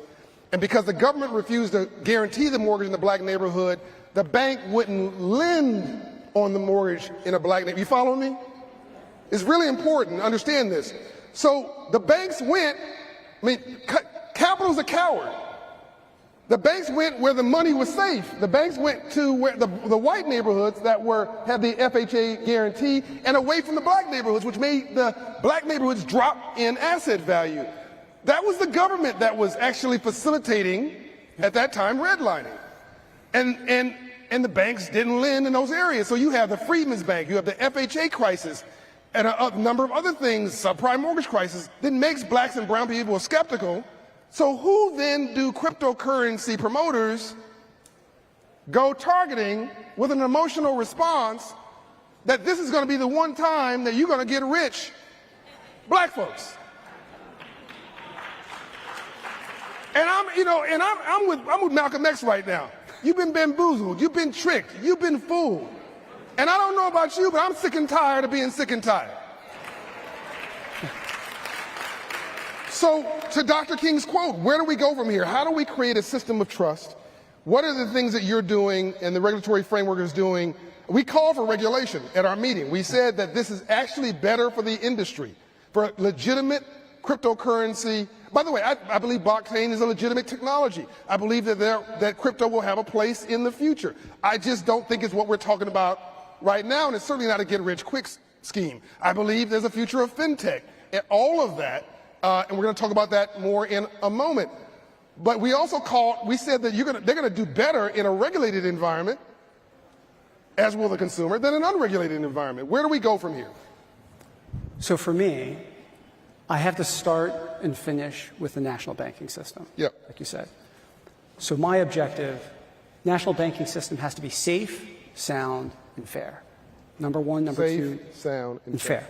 If it's safe, sound, and fair, it'll be trusted. And it will be there for folks. It's very important that the banking system is there to work for folks, all folks, everybody. You got to get on the ladder of economic progress. You got to be able to get on, and banks are part of getting onto that. And banks have gotten better at this. There's still room to grow, still room to improve, but that's got to be job number one. That trust has to be earned, and that trust has to be earned over time. Now, in terms of crypto, I think crypto started off, the premise was you don't need trust, right? The blockchain technology was built on this idea they don't want to deal with banks. They just want to do it in a trustless way. I think we've realized that's impossible. You have to trust somebody. So if you have to trust people, how do you operate in a way? And that's why Some crypto firms would wave around FDIC insurance. They would wave around, hey, we're super regulated, when they weren't, because they're trying to borrow the trust from somewhere else. Don't borrow it, earn it, get it. That's right. Right? So we have a system right now where if the company wants to apply for a national bank charter and earn that trust, the door is open. But they have to abide by our standards. That's right. Safe, sound, and fair. We're not going to cut any corners, and that's what makes the national banking system trustworthy.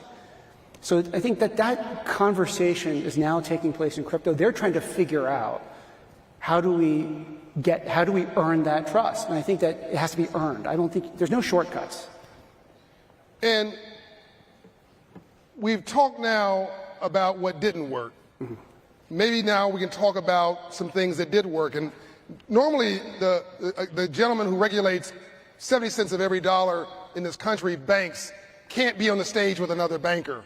But in this particular case, it's a bank he doesn't regulate. We were able to bring out, I want Jill to come out.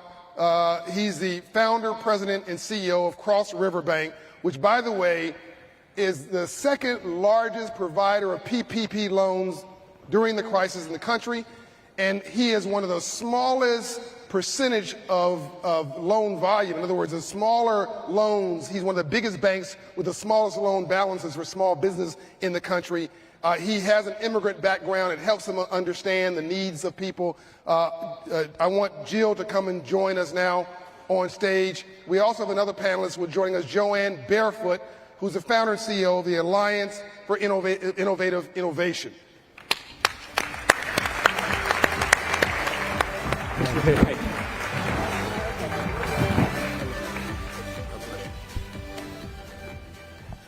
Okay, show us the rainbow after the storm.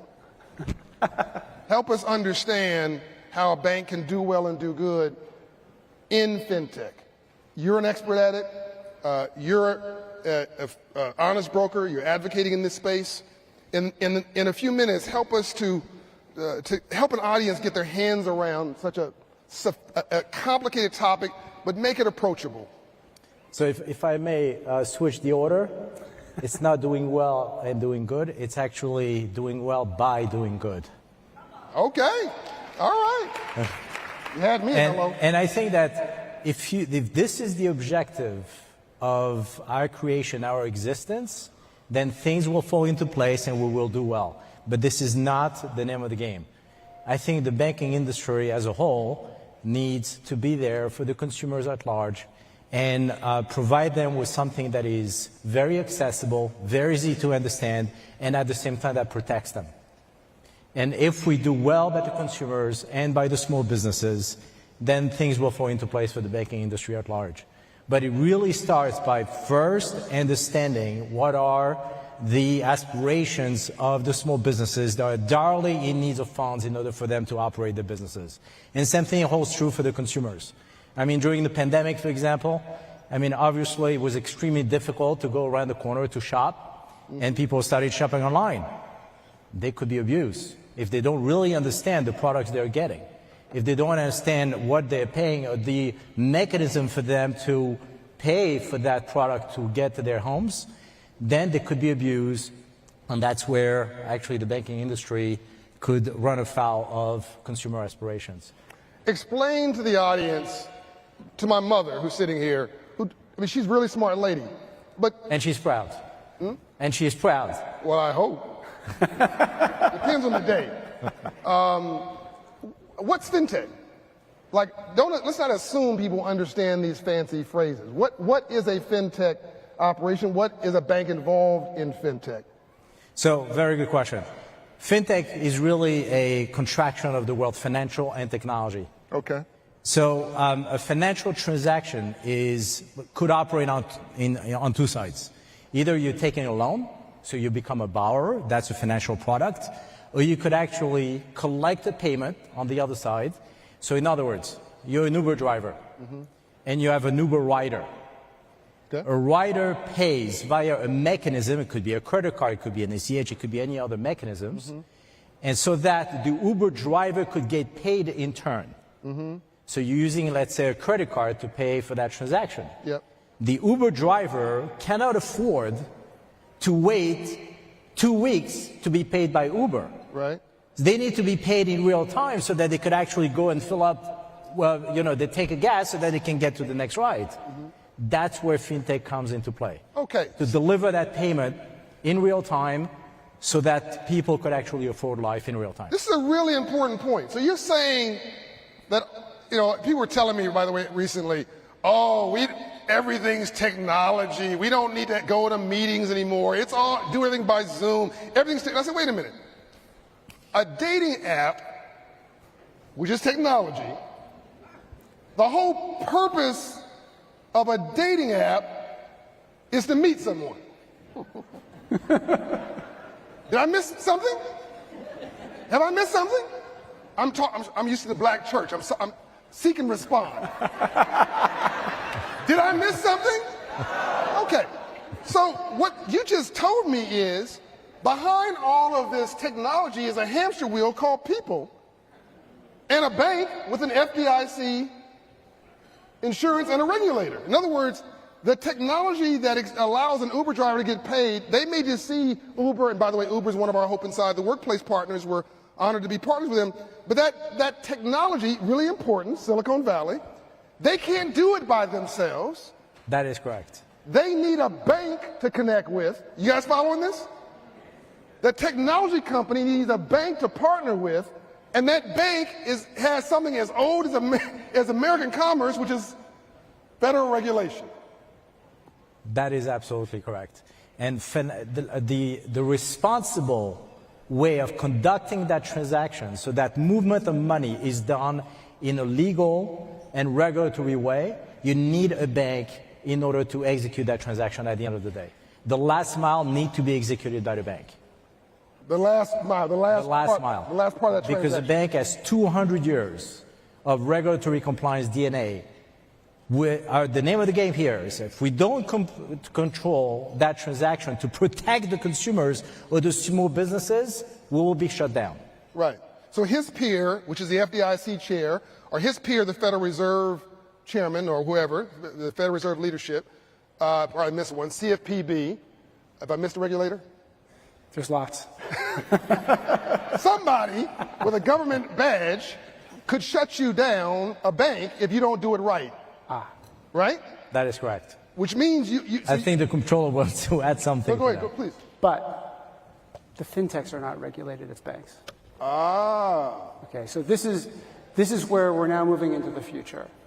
So in the past, if you dealt with the bank did everything. Everything was done by the bank. And now we're moving, your example, I think what Gilles was talking about, we're moving into a world where the line between a bank and a non-bank providing a banking service is starting to blur. You don't know the difference. We care. Gilles cares. The fintechs care. And the question is, again, how do we ensure that that service is safe, sound, and fair for everybody? That gets complicated when some of them are regulated directly by, say, the OCC or not. And you got a bunch of fintechs who are in the space of commerce. They're not regulated directly by us. And so I think this is something we're working through right now because we want to harness what's good from technology. But as we're seeing in the crypto space, if it's not regulated, it can run off the rails. And so this is something that we really need to pay a lot of attention to. So Joanne, I'm coming to you next. Hold on 1 second. I want to talk to you about FTX, which is really important. Because I think this is where the conversation needs to go. But let's go back to this for a minute. To show you how much integrity this man has. I've known him for years. He's a partner of Operation Hope.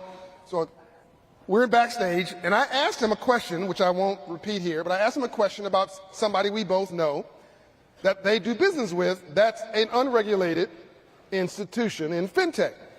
And I asked, it was a philosophical question. It wasn't a specific question. It wasn't, I don't believe, a confidential question. But his response, rightly so, was, I can't comment on that. Because what he knows that I don't is that there are fiduciary lines that he knows he can't cross. But as an FDIC insured bank, he knew there were things he could talk to his friend John Bryan about and things he couldn't, and I knew enough not to ask him another question. But that's what you want. You want a banker like this who knows where the lines are and respects them. Now, Joanne, in this FTX situation, as I understand it, no banks were present anywhere It was all just a bunch of 18-year-olds, whatever, they're 18, 80, unregulated, off the chain, living in the Bahamas. CEO is 30. Huh? The CEO is 30. CEO is 30. Yeah. Going on 18. Yeah. And this guy went from a net worth of $26 billion to nothing almost overnight. Yeah. And with that, a number of depositors, well, I don't know, investors, clients, I don't know what you call them, because they weren't FDIC insured bank. This is where it starts to get messy. Joanne, help us unpack this for the audience. Yeah. So I'm going to take this from a little bit of a different angle. Sure. I agree with every word that has been said on this panel. As Mike knows, I'm a former regulator myself. I think crypto needs regulation. It's a young industry. It's evolving and changing quickly. And the FTX meltdown a few weeks ago is one of the most spectacular failures in the history of finance. I mean, it's an unbelievable implosion of a seemingly serious company. So we need more regulation. Crypto's full of risk. Crypto means a lot of different things that need to be regulated in different ways. I'm afraid I'll put everyone to sleep if we start talking about like which things need regulating exactly. But I would like to say that maybe taking a little bit of a contrarian view, sure, there is a lot of power in this technology, and I know we're going to talk about financial inclusion, potentially to drive toward better financial services. When we talk about the 100 years of good compliance DNA in the banking system that you mentioned, Jill, that's true, it's there, I respect it, but it has also been accompanied through the years by a lot of banking behavior that has been exclusionary and been too cautious and too careful, and left a lot of people out of the system, which is part of what has drawn people to crypto. I'm sure a lot of people in this room know this, but the crypto world has a very strong developer community of people of color. There was a conference in Washington a few months ago called, I think it was called the Black Blockchain Conference, and they sold a T-shirt that said, "Satoshi is black." Satoshi Nakamoto was the person or people who claimed to have founded crypto. So there's a utopian streak about the possibility that the underlying technologies, not the speculative behavior, not the fraud, it looks like there's fraud here, but the blockchain, the tokenization, the decentralization, the transparency, we hope will survive things like the calamity here with the... That's not contrarian. We agree on that. In fact, I said that before you walked out, that blockchain is part of the future, and I agree with it. But it is also true that every financial area that got regulated actually was more valuable after it was regulated than before. Yeah. It's also true. Yeah. But yes, the banking industry, because of regulated, don't take as many risks. My problem is, if you bought that Bitcoin at 60,000, and now it's what, 16,000 or whatever, the people who bought it between 16,000 and 60,000, they look like me. They don't have a trust fund. Yeah. To go pull and go, oh, well, oops. Definitely.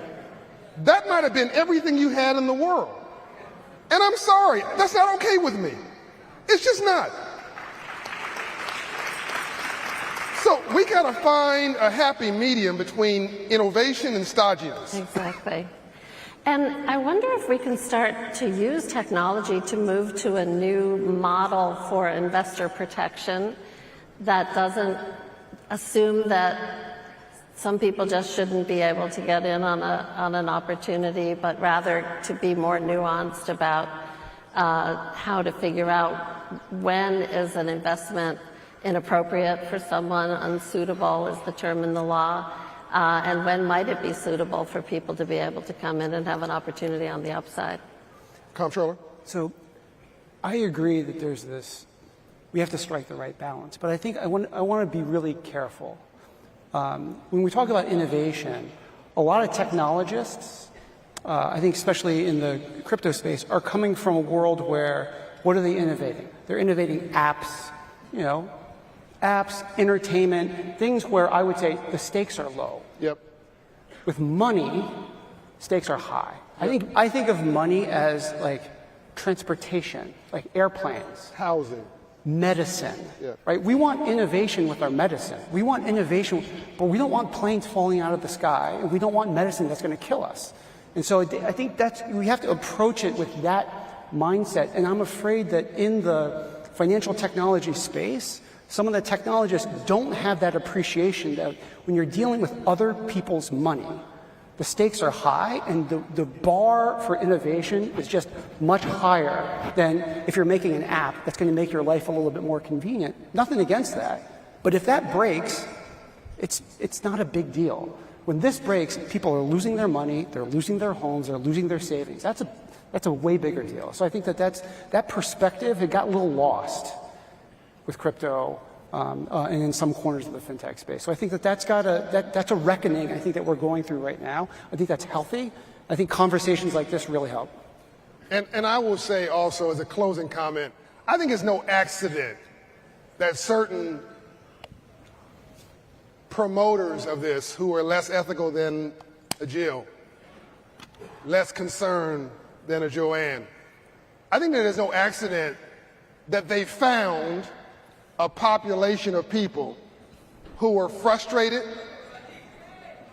upset with the mainstream system, emotional about it, looking for a way to short circuit from poverty to a paycheck, wanted to get rich, I'll say it, quick, just say it, and did not have necessarily the financial literacy or the sophistication to understand they're being jammed up.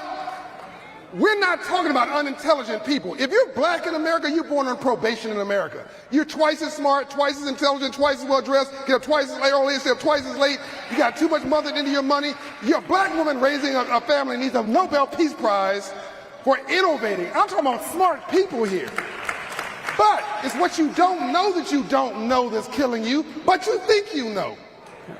And there's somebody out there trying to separate you from your wallet. And I got a problem with that.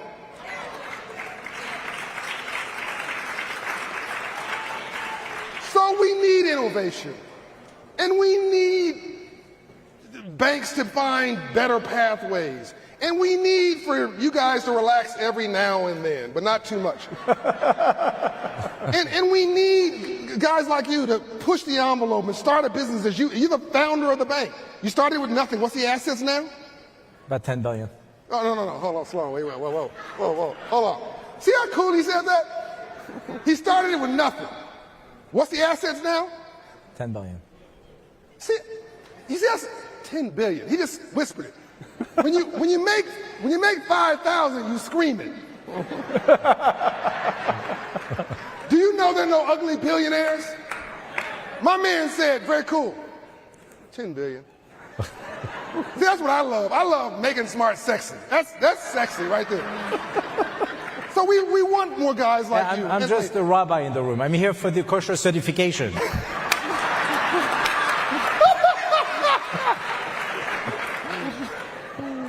But on a serious note, as we wrap up this panel, here's the question.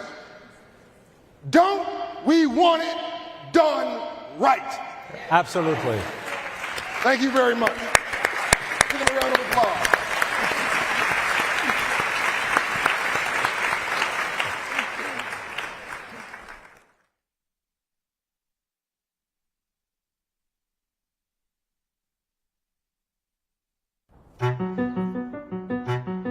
My name is Jalen Waddle, wide receiver for the Miami Dolphins.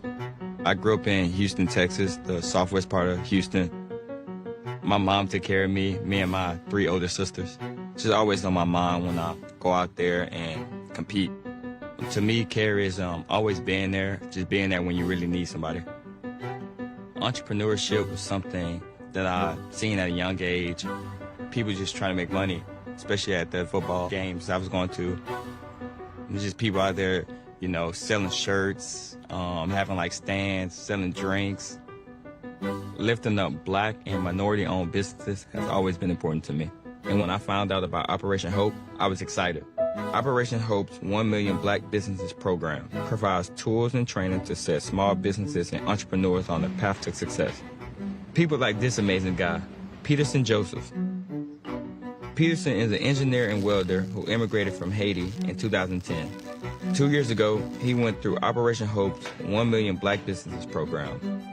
Now, he builds machines to help you recycle plastic bottles in your own home. Oh, and he also builds go-karts. Peterson is just one of the many small businesses receiving the care that so many out there need. We both know about blood, sweat, and hard work.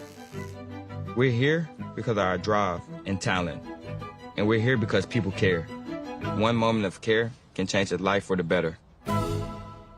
When you start with care, you get a different kind of bank.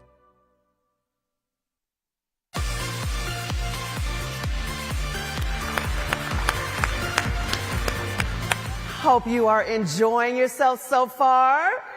Where's that truest table? Oh, did I say truest tables? I'm sorry. A friend was texting me backstage, "Hey Vern, how are ya?"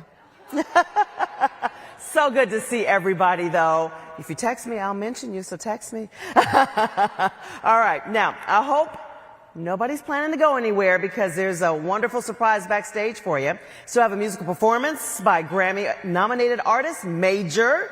Just saw him in the house. And, gonna love this, the recently re-elected senator from the great state of Georgia, Reverend Dr. Raphael Warnock in the house. Get up! Everybody get up. All right, y'all. All right.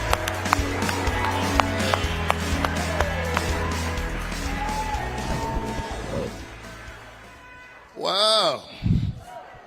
Hello, everybody. So, yeah. So Dr. King said, where do we go from here? Right here. How long? Not long. How long? Not long. So I was watching his Senator Dr. Reverend Warnock's acceptance speech, and I was texting him how touched I was about it. And the next thing I hear when he walks out on stage, he says, "My mother picked cotton, and now she's picking a U.S. senator."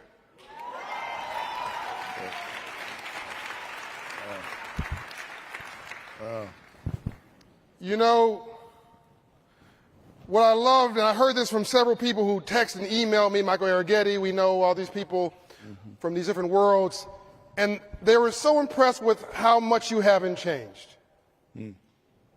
You're the same normal guy they met and they respected, the authenticity. I'm going to get into our history a little bit, but I found that success only amplifies who you were already.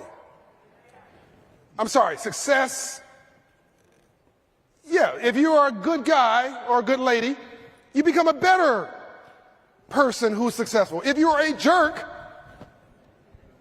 who becomes successful, you become a perfected jerk. And I watch for people as they assail and they go to Washington, I watch how some people become important. They come down with Quincy Jones, a case of seriousness. See there? He even laughed off without a script. Talk without being offensive, listen without being defensive, always leave even your adversary with their dignity. That's Reverend Senator Warnock. You have been the same guy since I met you. Where does that come from? Is that mom and dad? Yes. Hello, everybody. Good to see you. Good to be here with you, John, and wonderful to be a part of the Hope Global Forums. Yeah, I mean, I grew up in public housing, in Caton Homes housing projects. And people who've heard me speak hear that time and time again about my dad, who poured into me a fierce work ethic, a man who picked up broken cars and loaded them on the back of a rig. He was a small businessman, struggling, but that's how he took care of his family, loading these old broken cars on the back of a rig. But he was also a preacher.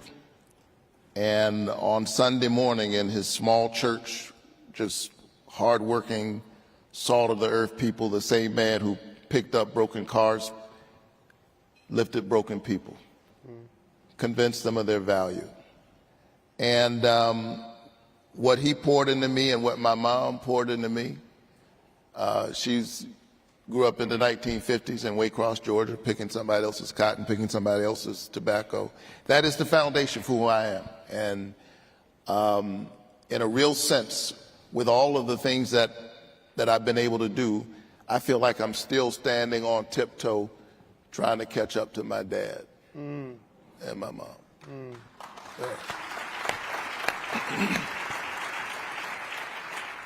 Let's go deeper into that. Why, I mean, again, someone could say, look at your accomplished, look at your pedigree, look at your credentials. Why do you feel that you're still trying to catch up to mom and dad? What is, get me into that. Each of them, they embody what Rabbi Abraham Joshua Heschel called moral excellence and spiritual grandeur, a kind of spiritual depth. And I don't mean, a kind of false and religious pretentiousness, but a real spiritual depth. And just good people who taught me good values. You work hard, you do unto others as you would have them do unto you, you love your neighbor, you give back to community, and those values continue to guide the work that I do. And I feel like with all that has been given to me, to whom much is given, much is required. And so, I talked about this when I eulogized my dad back in 2010. I mentioned in his eulogy that his name would not appear that day in the New York Times. Nobody, there was not going to be a crawl on CNN that Jonathan Warnock died. But here is an ordinary man with an extraordinary epitaph. He loved his family. He loved his wife. He took care of his children. He worked hard. He loved his country before his country learned how to love him back. My dad was born in 1917. I had an older father. I'm 53, but my dad was born in 1917. And I say I had an older father, but I came pretty close. I've got a 4-year-old at home and a 6-year-old. Don't hate.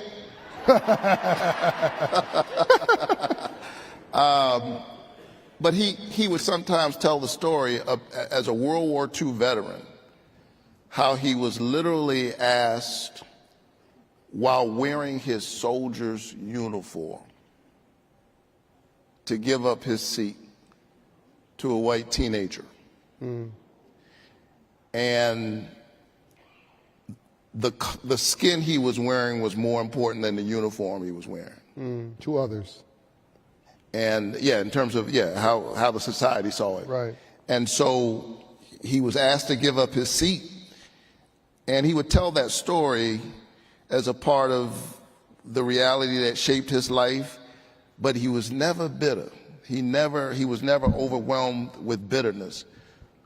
We said the Pledge of Allegiance in my church, in the church where he raised us. That's where I learned to say the Pledge of Allegiance, in a little black church. And he taught us to love country. And he saw the arc of change in our country, born in 1917. So he saw enough change to know that the country could be better. The Great Depression and World War II. All of that. Civil rights movement. He lived through all of that. And then he passed that on to us.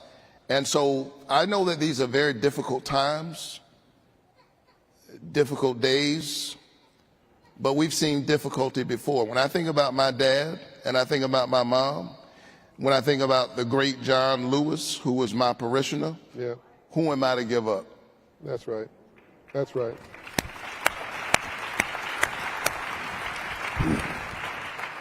I think about,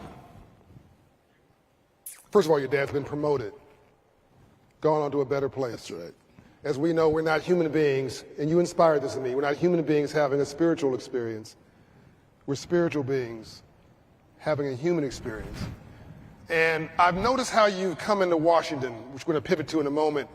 Most people I know, I've known presidents, senators, congressmen, people, of course, they change. They go from public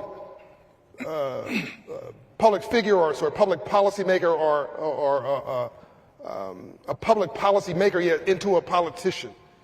And I understand you got to play politics in Washington, but what I've noticed about you is you've remained mostly public policy or public servant, that's the word, public servant, and 25% politician as you've had to be, but 75% of you still public servant, the same guy I knew before. Let me back up a little bit further. Every time we text, you ask about Shatra, my wife. I'm not sure if she's here somewhere. But every time we text, you ask how Shatra. You're always talking. You're always about the relationships of what really matters, and you're always grounding back into that. Let's go one step further. You only asked me to do two things for you, three things. One, extraordinary, as a U.S. Senator, you asked to go and have lunch, and you wanted to listen.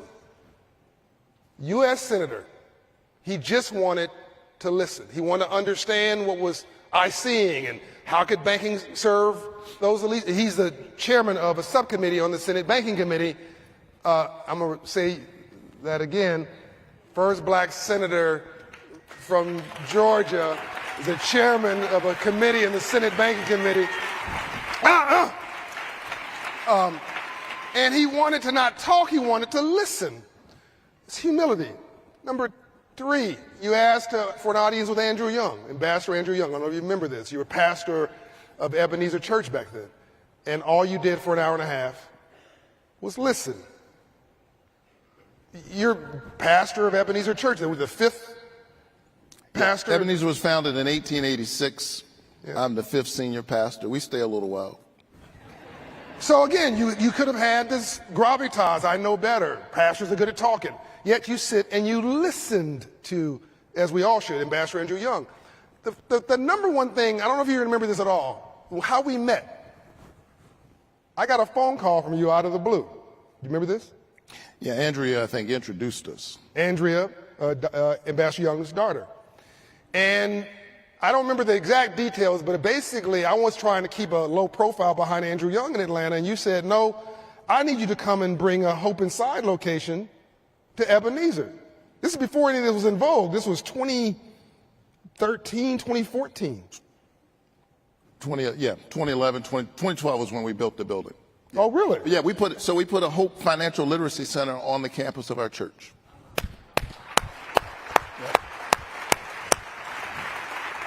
And I said, I don't really think I can do that. I don't have the money. I haven't raised it. I don't know where to get it. And then he said to me, well, you know, John, Dr. King's father, Daddy King, served on the board of Citizens Trust Bank for 50 years. And there's a strong legacy of civil rights and what you call, John, civil rights, and people doing something with nothing. And if they can find a way to do it, I'm sure you can. But if you don't want to do this, anyway, we built a Hope Inside at Daddy King's building, which stands today at Ebenezer Church. And we're the first Hope Inside or faith-based Hope Inside we've ever had at a church in the country. We're now at several, including Mason Temple in Memphis. Yes, we're the last place that Dr. King preached at. Yes. So you had a vision. You had a vision yourself of how free enterprise, capitalism, economics, access, and opportunity could serve the least of these God's children. This was your own thought process. Where did that come from? And how'd you marry that with theology? Well, brilliant. As I pointed out to you when we met all those years ago, Daddy King was on the board of a bank. Daddy King said, don't forget about the 11th and the 12th commandments. Number 11, thou shalt send your kids to college or technical school or somewhere. And number 12, thou shalt own some land because the Lord ain't making any more. And, you know, Daddy King was a capitalist. Yeah, he was, yeah. Martin Luther King Jr. was a little bit more critical of capitalism. He wanted capitalism to be more humane. And he had he questioned, he raised the kinds of questions to create what he called the beloved community. And he worried about the ways in which we could be given over to materialism, what he called the triplet evils of racism, militarism, and materialism. Right. So I live inside that tension. And it's the reason I'm on the banking committee, because it's very important that our banking system and our financial institutions work for everybody. Yeah. Which is why I've introduced legislation to address a whole range of issues like affordable housing. I've introduced legislation to help first-time homeowners buy houses, to get more equity in their homes earlier. Coming out of the pandemic, we saw a whole range of bad actors engaged in scams. Yeah. And so as chair of that committee dealing with consumer protection, I've been very focused on protecting consumers from the kinds of scams that we saw coming out of the pandemic and that we see all the time. Yeah. And while at the same time strengthening and understanding the importance of our banking system, we got to hold everybody accountable. That's right. And so we saw some in that space with these various kinds of fees that have to do with overdrafts and that kind of thing, which literally became how some of the banks stayed solvent, was through overdraft fees. And so we've held them accountable, we're pushing them hard, and a lot of them have made some regulations, or some of them have made regulations on their own, but I intend to keep pushing on that front. We gotta hold everybody accountable. So what can we do to make, through your service on the banking committee, to make free enterprise in financial services work for all of God's children in your view? Is there low-hanging fruit? By the way, I know that you're working across the aisle. Even in your campaign speech. I am proudly the 18th most bipartisan senator in the Senate, which is a little bit of an achievement because in terms of seniority, until we get back in January, new Congress open. But in terms of seniority, out of 100, I'm number 100. Doesn't get any lower. You don't get any more junior than me. I'm even junior to young John Ossoff, and he's only 19 years old. He's the senior senator. I'm the junior senator. For Georgia. Even though we came in the same time. That's because his last name begins with an O and mine begins with a W. But he and I are great friends. Every now and then I look over at him and say, what a great achievement, O versus W. No, but he's a great guy. We work together and work very closely. But I am the 18th most bipartisan senator in the Senate. I've done bills I did a bill with Ted Cruz. Really? An amendment. We were getting ready to pass the bipartisan infrastructure bill. Yeah, which is really necessary. Yeah, by the way, I think this is what happens when you send a pastor to the Senate. I think infrastructure is spiritual. I think it's about the house that we live in together. Yeah. And the recognition that, it's about roads and bridges and broadband and all of that, but it is the recognition that we live in this same house together. If you went to a family's home that had resources, I'm not talking about a poor family, that actually had resources, and they were sitting there having dinner, and it was literally raining on the dining room table. The roof was caving in, the grass was 2 feet tall, the fence needed painting. You wouldn't ask, what's wrong with this house? You would ask, what's wrong with the people in that house that they can't create the wherewithal. They can't come together enough to fix their own house. Yeah. We call that deferred maintenance in real estate. Exactly. So for me, broken streets and bridges and broken schools are a reflection of the brokenness in our politics of poverty, not of resources. Of poverty, not of resources, but of moral imagination. Moral imagination. The failure to recognize that we live in this house. And so I'm glad after threatening to do it for a generation or more, we finally passed a robust, bipartisan infrastructure bill. And while we were doing that, a strange thing happened. It's called the Warnock-Cruz Amendment. Ted Cruz and I are on the same committee. We are both on the Commerce Committee. Most of the time, honestly, no shade to my Republican friends out there, but most of the time Ted's talking, I'm wondering, really? I'm thinking, you got dressed to come here to say that? But as it turns out, I'm seeing some of my Republican friends out here. So as it turns out, one day there was something he wanted to get done that I also wanted to get done, and we couldn't get it done in committee because of the rules of the Senate. We had to take it to the floor of the Senate. The night we passed the bipartisan infrastructure bill, Senator Cruz stood up and made his argument about why he thought we should do this thing. And then it came my turn. I stood up, made my argument, and then I closed with words I'd never imagined hearing myself say. I said, Mr. President, in closing, I'd like to associate myself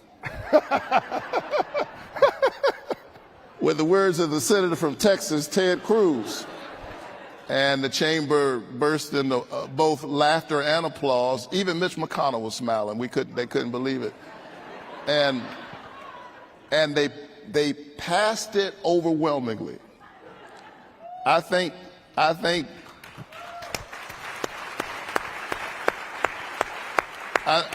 80 of my colleagues probably don't know what was in the amendment, but they said if he's for it and he's for it, they passed it. And someone might wonder, Twitter was ablaze that night, like, what's going on here? What could Raphael Warnock and Ted Cruz be working on together? Well, there's a road in Texas that right now is 25 miles long. He wants to build it out. I say it's a road, it's actually I-14, Interstate 14. He wants to build it out. He wanted to simply name it a priority corridor to get us closer to getting the resources to get it built out. Well, the same road that runs through Texas runs through Georgia. It runs through blue communities and red communities. It runs through what Parliament, I'm showing my age, talked about chocolate cities and vanilla suburbs. All kinds of, and if we get the road built out, nobody asks, are you a Republican or a Democrat? Some people will be going to the church, some will be going to the temple, others will be going to the mosque, some will be going to the bar. But if we build the road out, everybody can get to where they need to go. Those who are working and the people they work for, essential workers and CEOs, all get on the same road to get to where they're going. And so here's what guides my work as a legislator. There is a road that runs through our humanity that's bigger than partisan politics, that's bigger, certainly bigger than the racial divide, bigger than geographical differences, and our job is to make haste to that road that connects our humanity. And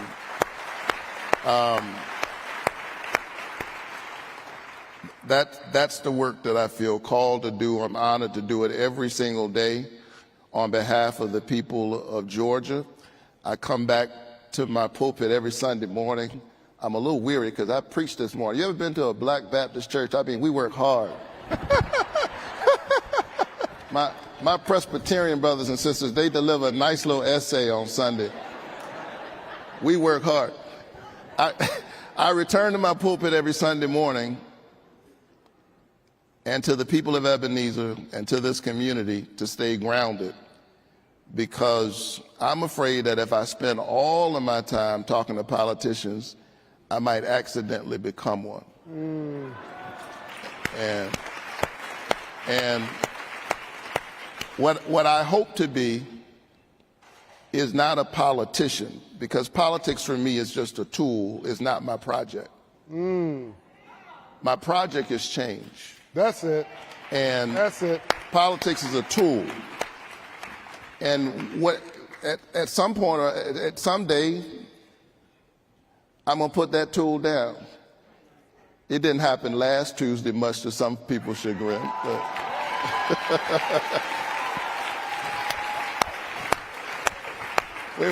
We weren't ready to put it down last Tuesday, but at some point I'll put this tool down. But what keeps you authentic is knowing what your project is. That's right. And my project is change. It's building what Dr. King called the beloved community. It's building God's kingdom imbued with love and justice.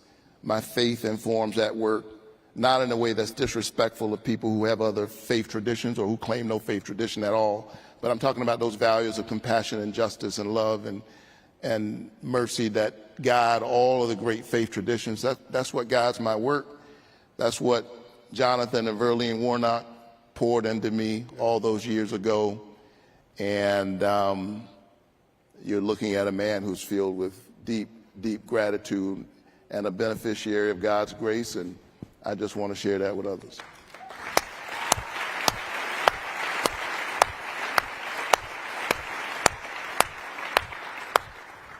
We're having some church in here, aren't we? Does that mean I get to raise the offering? You might. And indirectly, you already have. Won re-election. I tell you, it's an interesting factoid. I'm because of what I do here at Operation Hope in my life, I don't engage in partisan politics. You know that. I don't endorse people. The first time I'm aware of in history, my history, I did it very quietly, did it very simply. I put an IG post of you, and my wife and I went and voted, and I said we voted, and I said I voted for Reverend Warnock. It was my way of saying that you are important enough, and it was symbolic enough, and it was historic, and you're the right man at the right time, that I thought that it was important to send a message. Thank you. That this is something that had to be done. There was no other choice. There was no other choice.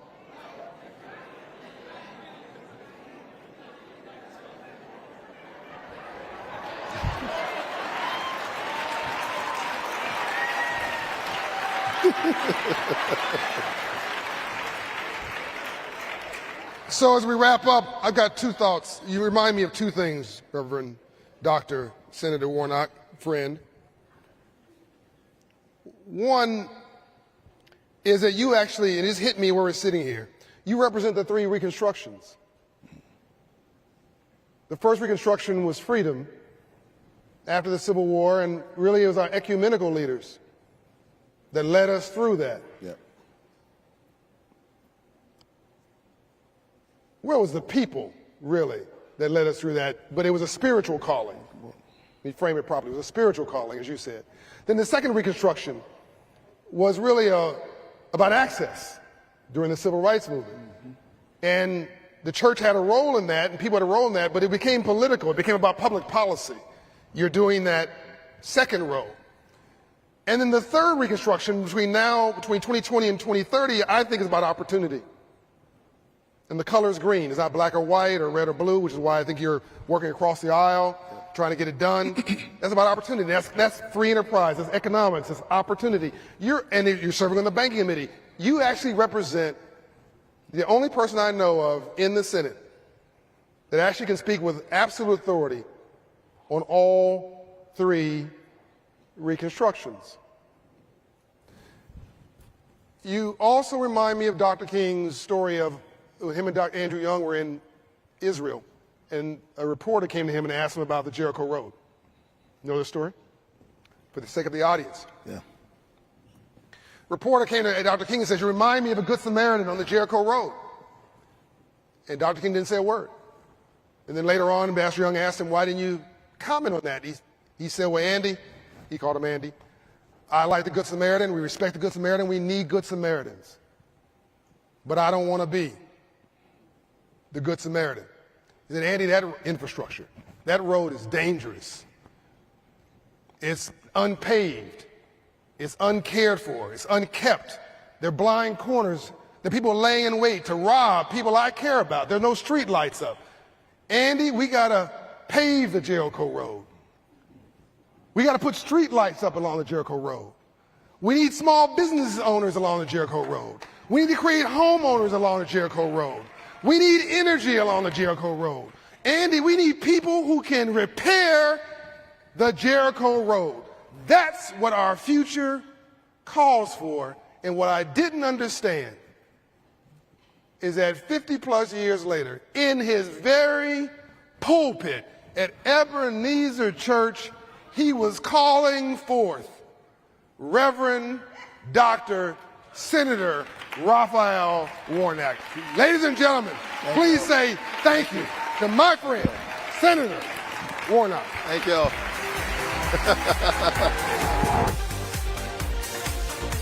That's it? All right, brother. And on behalf, it's my first one I'm giving to this. It's our 30th anniversary. Very nice. On behalf of a grateful nation, on behalf of a grateful friend, on behalf of an organization that you encouraged to do good when we thought we couldn't, of putting our first hope inside of a place of worship at historic Ebenezer Church. 30 Years of Hope Legacy Leadership Award presented to Senator Raphael Warnock at the Hope 2022 Hope Global Forum. Our first ever award to a U.S. Senator, Raphael Warnock. Please join me. Thank you, brother. Thank you. Thank you, man. I love you, man. Thank you.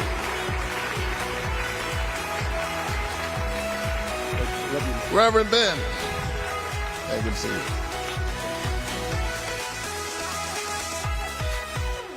Proud of you. Got our shoes on. Proud of you, brother. All right.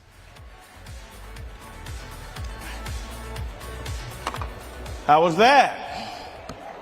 You still awake? You're not ready to go home yet, are you? We're about to close it out now. We're so grateful to have Senator Warnock with us. At this time, as we get to the closing part of our gathering this evening, I'd like to invite a customer of Operation Openside to our Hope Inside network in Columbus, Georgia, Miss Savon Walker. Let's give her a round of applause. Come on up, Savon.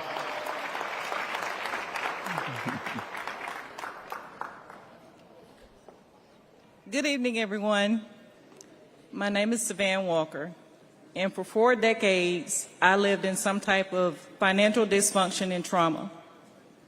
In 2015, my 7 children and I escaped a polygamous relationship. I am the proud mom of 11 children. I have 5 sons and 6 daughters. Throughout all of the trauma and the things that we experienced, my children were dedicated to being servants, to being good leaders, and devoted to education. The oldest children graduating from colleges such as Columbus State, University of West Georgia, University of Georgia, Yale University, Columbia University, and now attending Vanderbilt University. Through this experience, we were homeless twice. However, it did not stop the motivation and the willpower to have a better life. In 2018, I began the financial journey along with the emotional and mental journey of healing.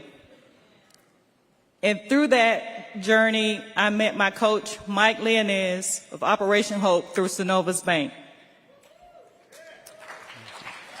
Operation Hope has been a lifesaver in so many ways. My coach demonstrating care, patience, love, and understanding gave me the tools through financial literacy to become a first-time homeowner. Through this journey, my credit score has improved 200 points at least. I'm well close to 800 points. So I'm so excited and so overwhelmed to be a part of the Operation Hope family. And I will never forget all of the benefits of being a part of this organization. Thank you so much, and it's a great honor. Thank you, my dear. Thank you. And it's fitting that Ms. Walker gave her testimony because, this is really what the work is about, changing lives. I've been doing this for 30 years. Still got my hair, by the way. Long time. And she represents the over 250 coaches in 200 cities, thanks to our partners, that we're able to have this type of impact. And I tell our coaches many times, because they're focusing on being of service and helping people, that you're having an impact on lives, generational lives. And so Ms. Walker really represents the great work that all of our coaches are doing. And so with that said, I want to have Brett Billett come up from Self Financial, Fintech company that's helping people with being credible, credit responsible, and savings responsible. And Brett was very kind to sponsor this one of the last segments of our evening, because he and Self Financial recognize what are we doing for the coaches to acknowledge the great work they're doing. And so thanks to his kind generosity, we're able to fly 3 of our coaches from various parts of the U.S. that represent all of the 250 coaches that are doing the hard work. And so if I can have, not in any order, Eric Clay from Los Angeles with our Union Bank partnership. Pre Oliver, come on up, with our Fulton Bank Hope Inside in Philadelphia.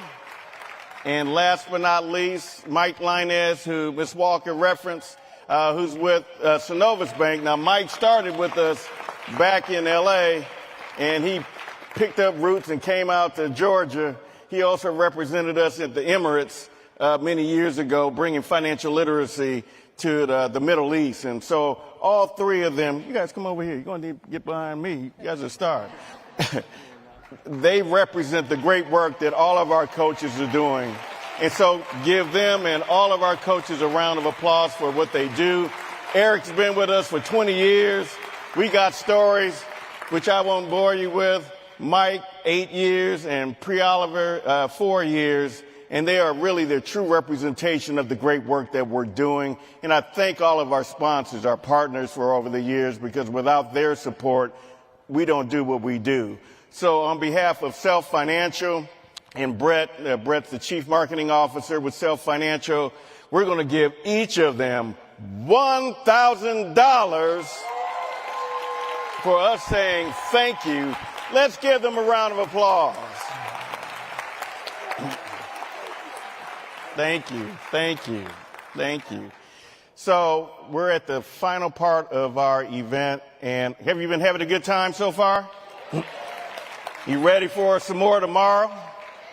All right. You see it. There's a lot of buzz here. It's our 30th anniversary, and it's been a lot of great work. I want to acknowledge, got some of my L.A. People who I started with, John and I started with in L.A. Is John Ruzan still here with Vermont Slauson? If so, stand up, Joe. If you is still here. Feresi, stand on up. These are the pioneers that worked with John and I back in Los Angeles in 1992. Stephen Turner, you still here, Stephen Turner? See him back there? Absolutely. I don't know if we have the West Angeles family here, Dr. Allen, Lula Bolton, and others, but it's important for me to recognize them because when John had this vision in 1992, no one knew what financial literacy was about. What is that? And so Operation Hope, right after the civil unrest, Reverend Murray from First AME Church in L.A. and others came together, Bishop Blake, West Angeles Church, and many others just really came together, Mayor Tom Bradley at the time, to really come as a coalition to address the situation at the time with something positive. And that was, how can we help people become stakeholders in the communities that we serve? We started in LA, and now we're in over 40 states thanks to all of our partners. And so I just want to thank all of you for being here. This is a special 2 or 3 days for us. A lot of work has been happening in 30 years, and so we're really blessed to have all of you here. And so we have one last award that we want to acknowledge. I hope I don't get emotional. Not because of you. I ain't getting emotional over you. Get on back there. He from Compton, y'all. He from Compton. But where's my other mom at? Miss Juanita Smith, the queen. Come on up here, Mom. I've known John's mother, Juanita Smith, for as long as I've known John, obviously, 35 years, I believe. And, you know, she has just been a force in both of our lives, helping us. That's right. I'm going to turn it over to John in a second. But that's the queen right here. Raised us 2 knuckleheads from Compton and Carson. And, Mom, we love you. We have something special for you. I'm going to have your son say something loving about you, but we're giving you the 30 Years of Hope Legacy Leadership Award. Let's give a round of applause, a standing ovation for Juanita Smith, Mom and Queen of Hope. Go and say something about your mom. Come on, Mom.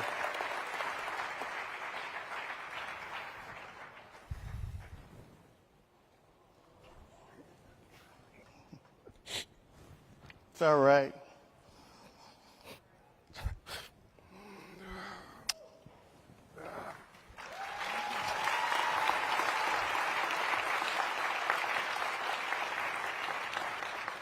Apologies for that. All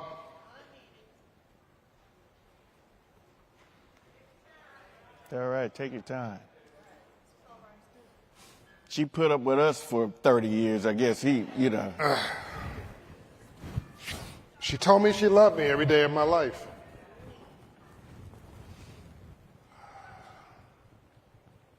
Single mother. I'll say it. Abused. Domestic abuse. It was all about her children. And walked out. Lived with somebody else. Raised money to buy her first home. She'd say our first home. Built generational wealth. Worked an hourly job. I thought my mother worked at my school. I didn't realize she was just being an irritant. She was there so often I thought she was an employee. And then when a job came available as a janitor, she had been laid off by Donald Douglas Aircraft. She refused to take welfare. She went to the job as a janitor so she could spend time with her child. I don't know superheroes on this earth, but I know my mother.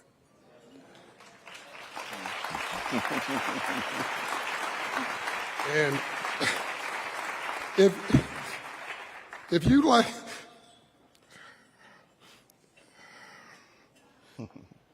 It's all right. If you like anything I'm doing, if you support anything I'm doing, then please say thank you to my mother. We love you, Mom. That's the queen right there. You want to say something, buddy? Thank you all for your... Step up a little closer. There you go. Thanks to all of you for your thank you. I did what a mother's supposed to do, is take care of the children till they get able to take care of themselves. And I think I did that.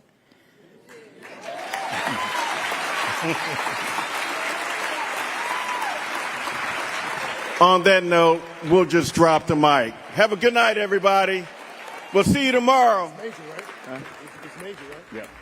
You're about to hear from Major.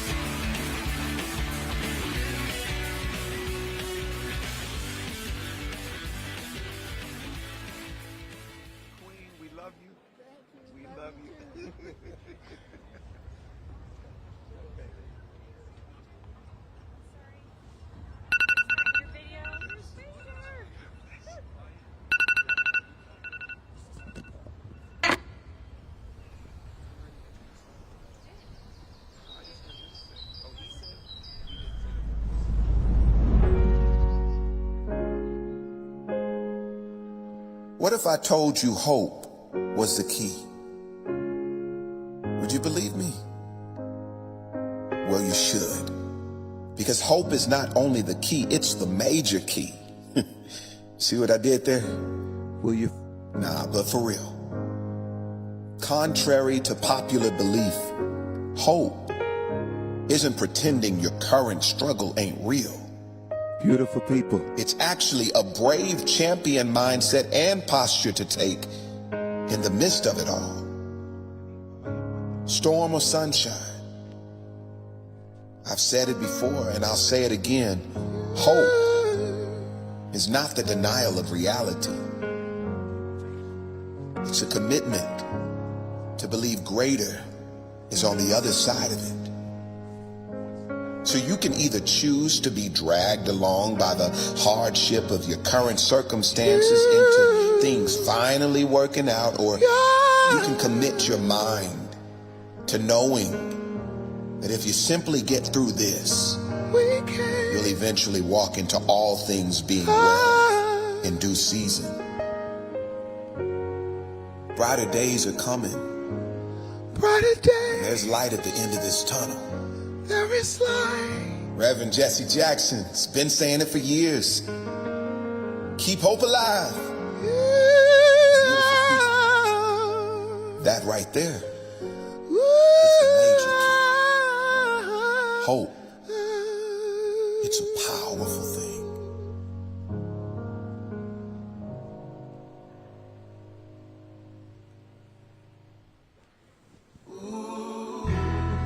Hey, beautiful people. If there's love in the room, make some noise. If there's hope in the room, make some noise.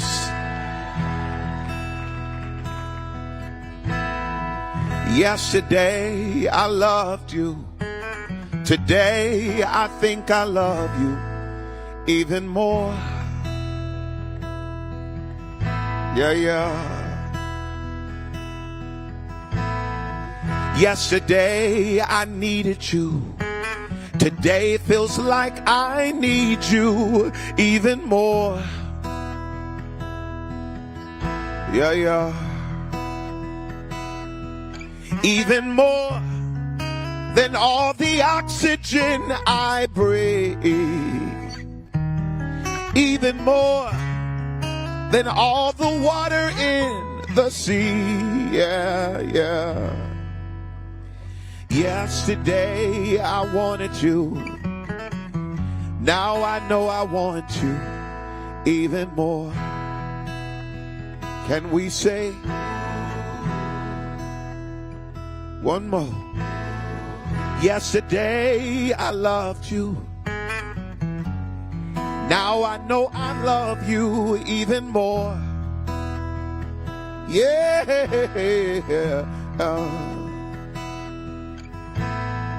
Yesterday I needed you.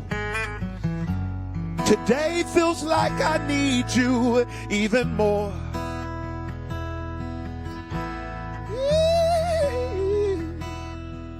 Even more than every star in midnight sky.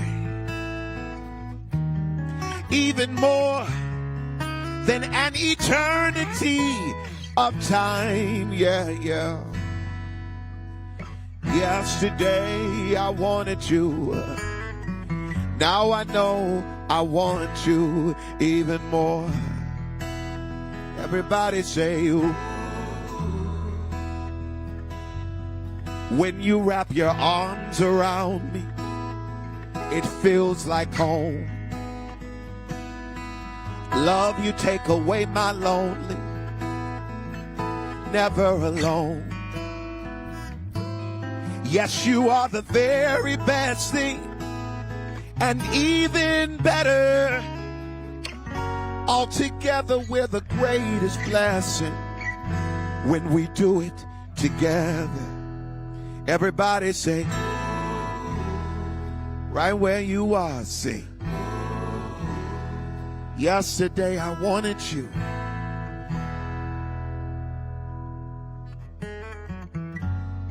Now I know I want you even more.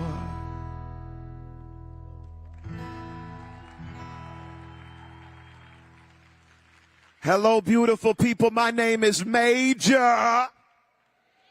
That's the name my mama named me, so make some noise for my mama. I see the Queen Mama Hope over here, and my mama, and I'm sure there's some mamas in the building right now. So if you're a mama in the building, make some noise for yourself. I love my mama a whole lot, like a lot. It's an honor to be here. I was invited by John Hope Bryant a while back when we finally met after I had already said, we're going to work together one day. Because hope has always been my mission.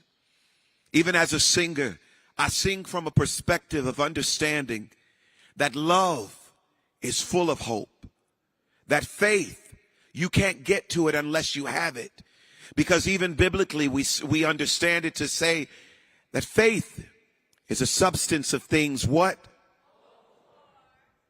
The evidence of things not yet seen. So I lean into that, my sister. I lean into it unapologetically because I understand that hope is not just a cliche with no power. As a matter of fact, I think cliches were intended to be repeated over and over again divinely so that as it's repeated, we finally get it. Hope is an anchor. It's powerful. It's necessary. And it's also your permission to believe for greater while in the midst of your circumstance. I want to thank every single one of you in this room because as they call me the hope dealer, it's clear that you all share the same pedigree. We make the world a better place when we hope. This is a song about the hope and love. A love letter that I wrote to God and love wrote me back. Beautiful people, we're about to make a movie. This is why I love you.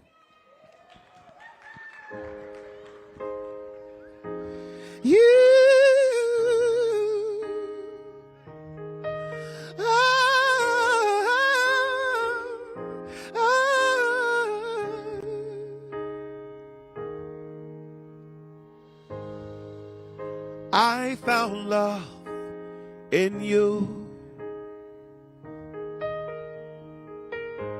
and I've learned to love me too. Never have I felt that I could be all that you see. It's like our hearts have intertwined into the perfect harmony. This is why I love you. This is why I love you. Because you love me. You love me. This is why I love you. This is why I love you. Because you love me.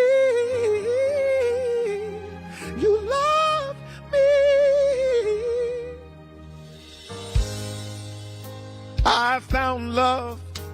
and I found it in you. And no other love will do. No. Every moment that you smile, it chases all the pain away. Forever and a while, in my heart is where you'll stay. Can you help me sing? If you got it, please sing it with me. Because you love me. You love me. We all sing.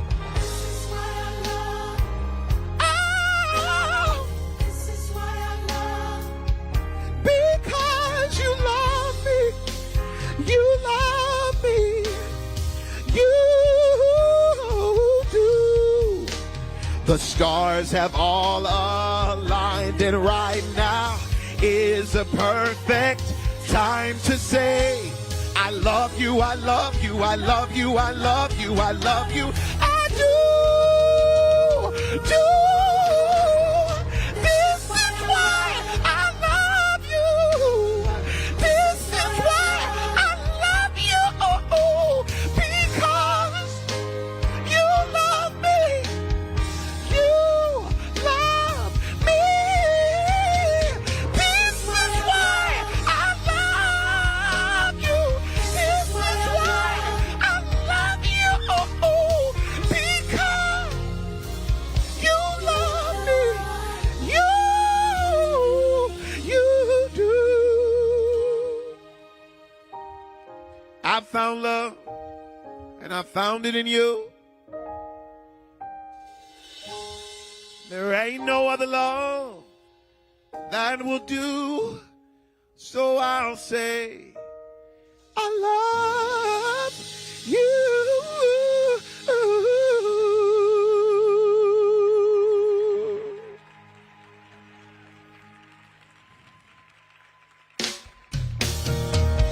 Turn the music up. Turn my mic up. Beautiful people, everybody on your feet right now. If there is love and hope in the room, I need to hear you loud on the count of 3. 1, 2, 3. Make some noise. Please don't underestimate the power of love. It's great. It is tremendous. And hope is its fuel. It's its gas. It gets it to the places that even our words can't get to. This is why I love you. Everybody sing it out. This is why I love. Everybody sing it out. This is why I love. Everybody sing it out. This is why I love. I don't hear you sing it out. This is why I love. You get a rose just like that. Everybody sing it out. One more again, one more again. I see you over here.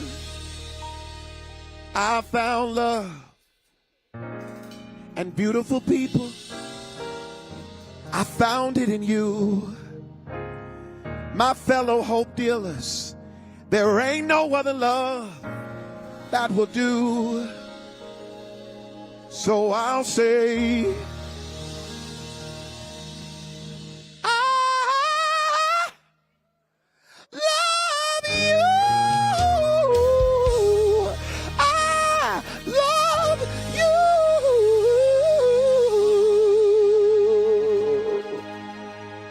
My name is Major, and I approve that message. God bless you. I'll see you this week.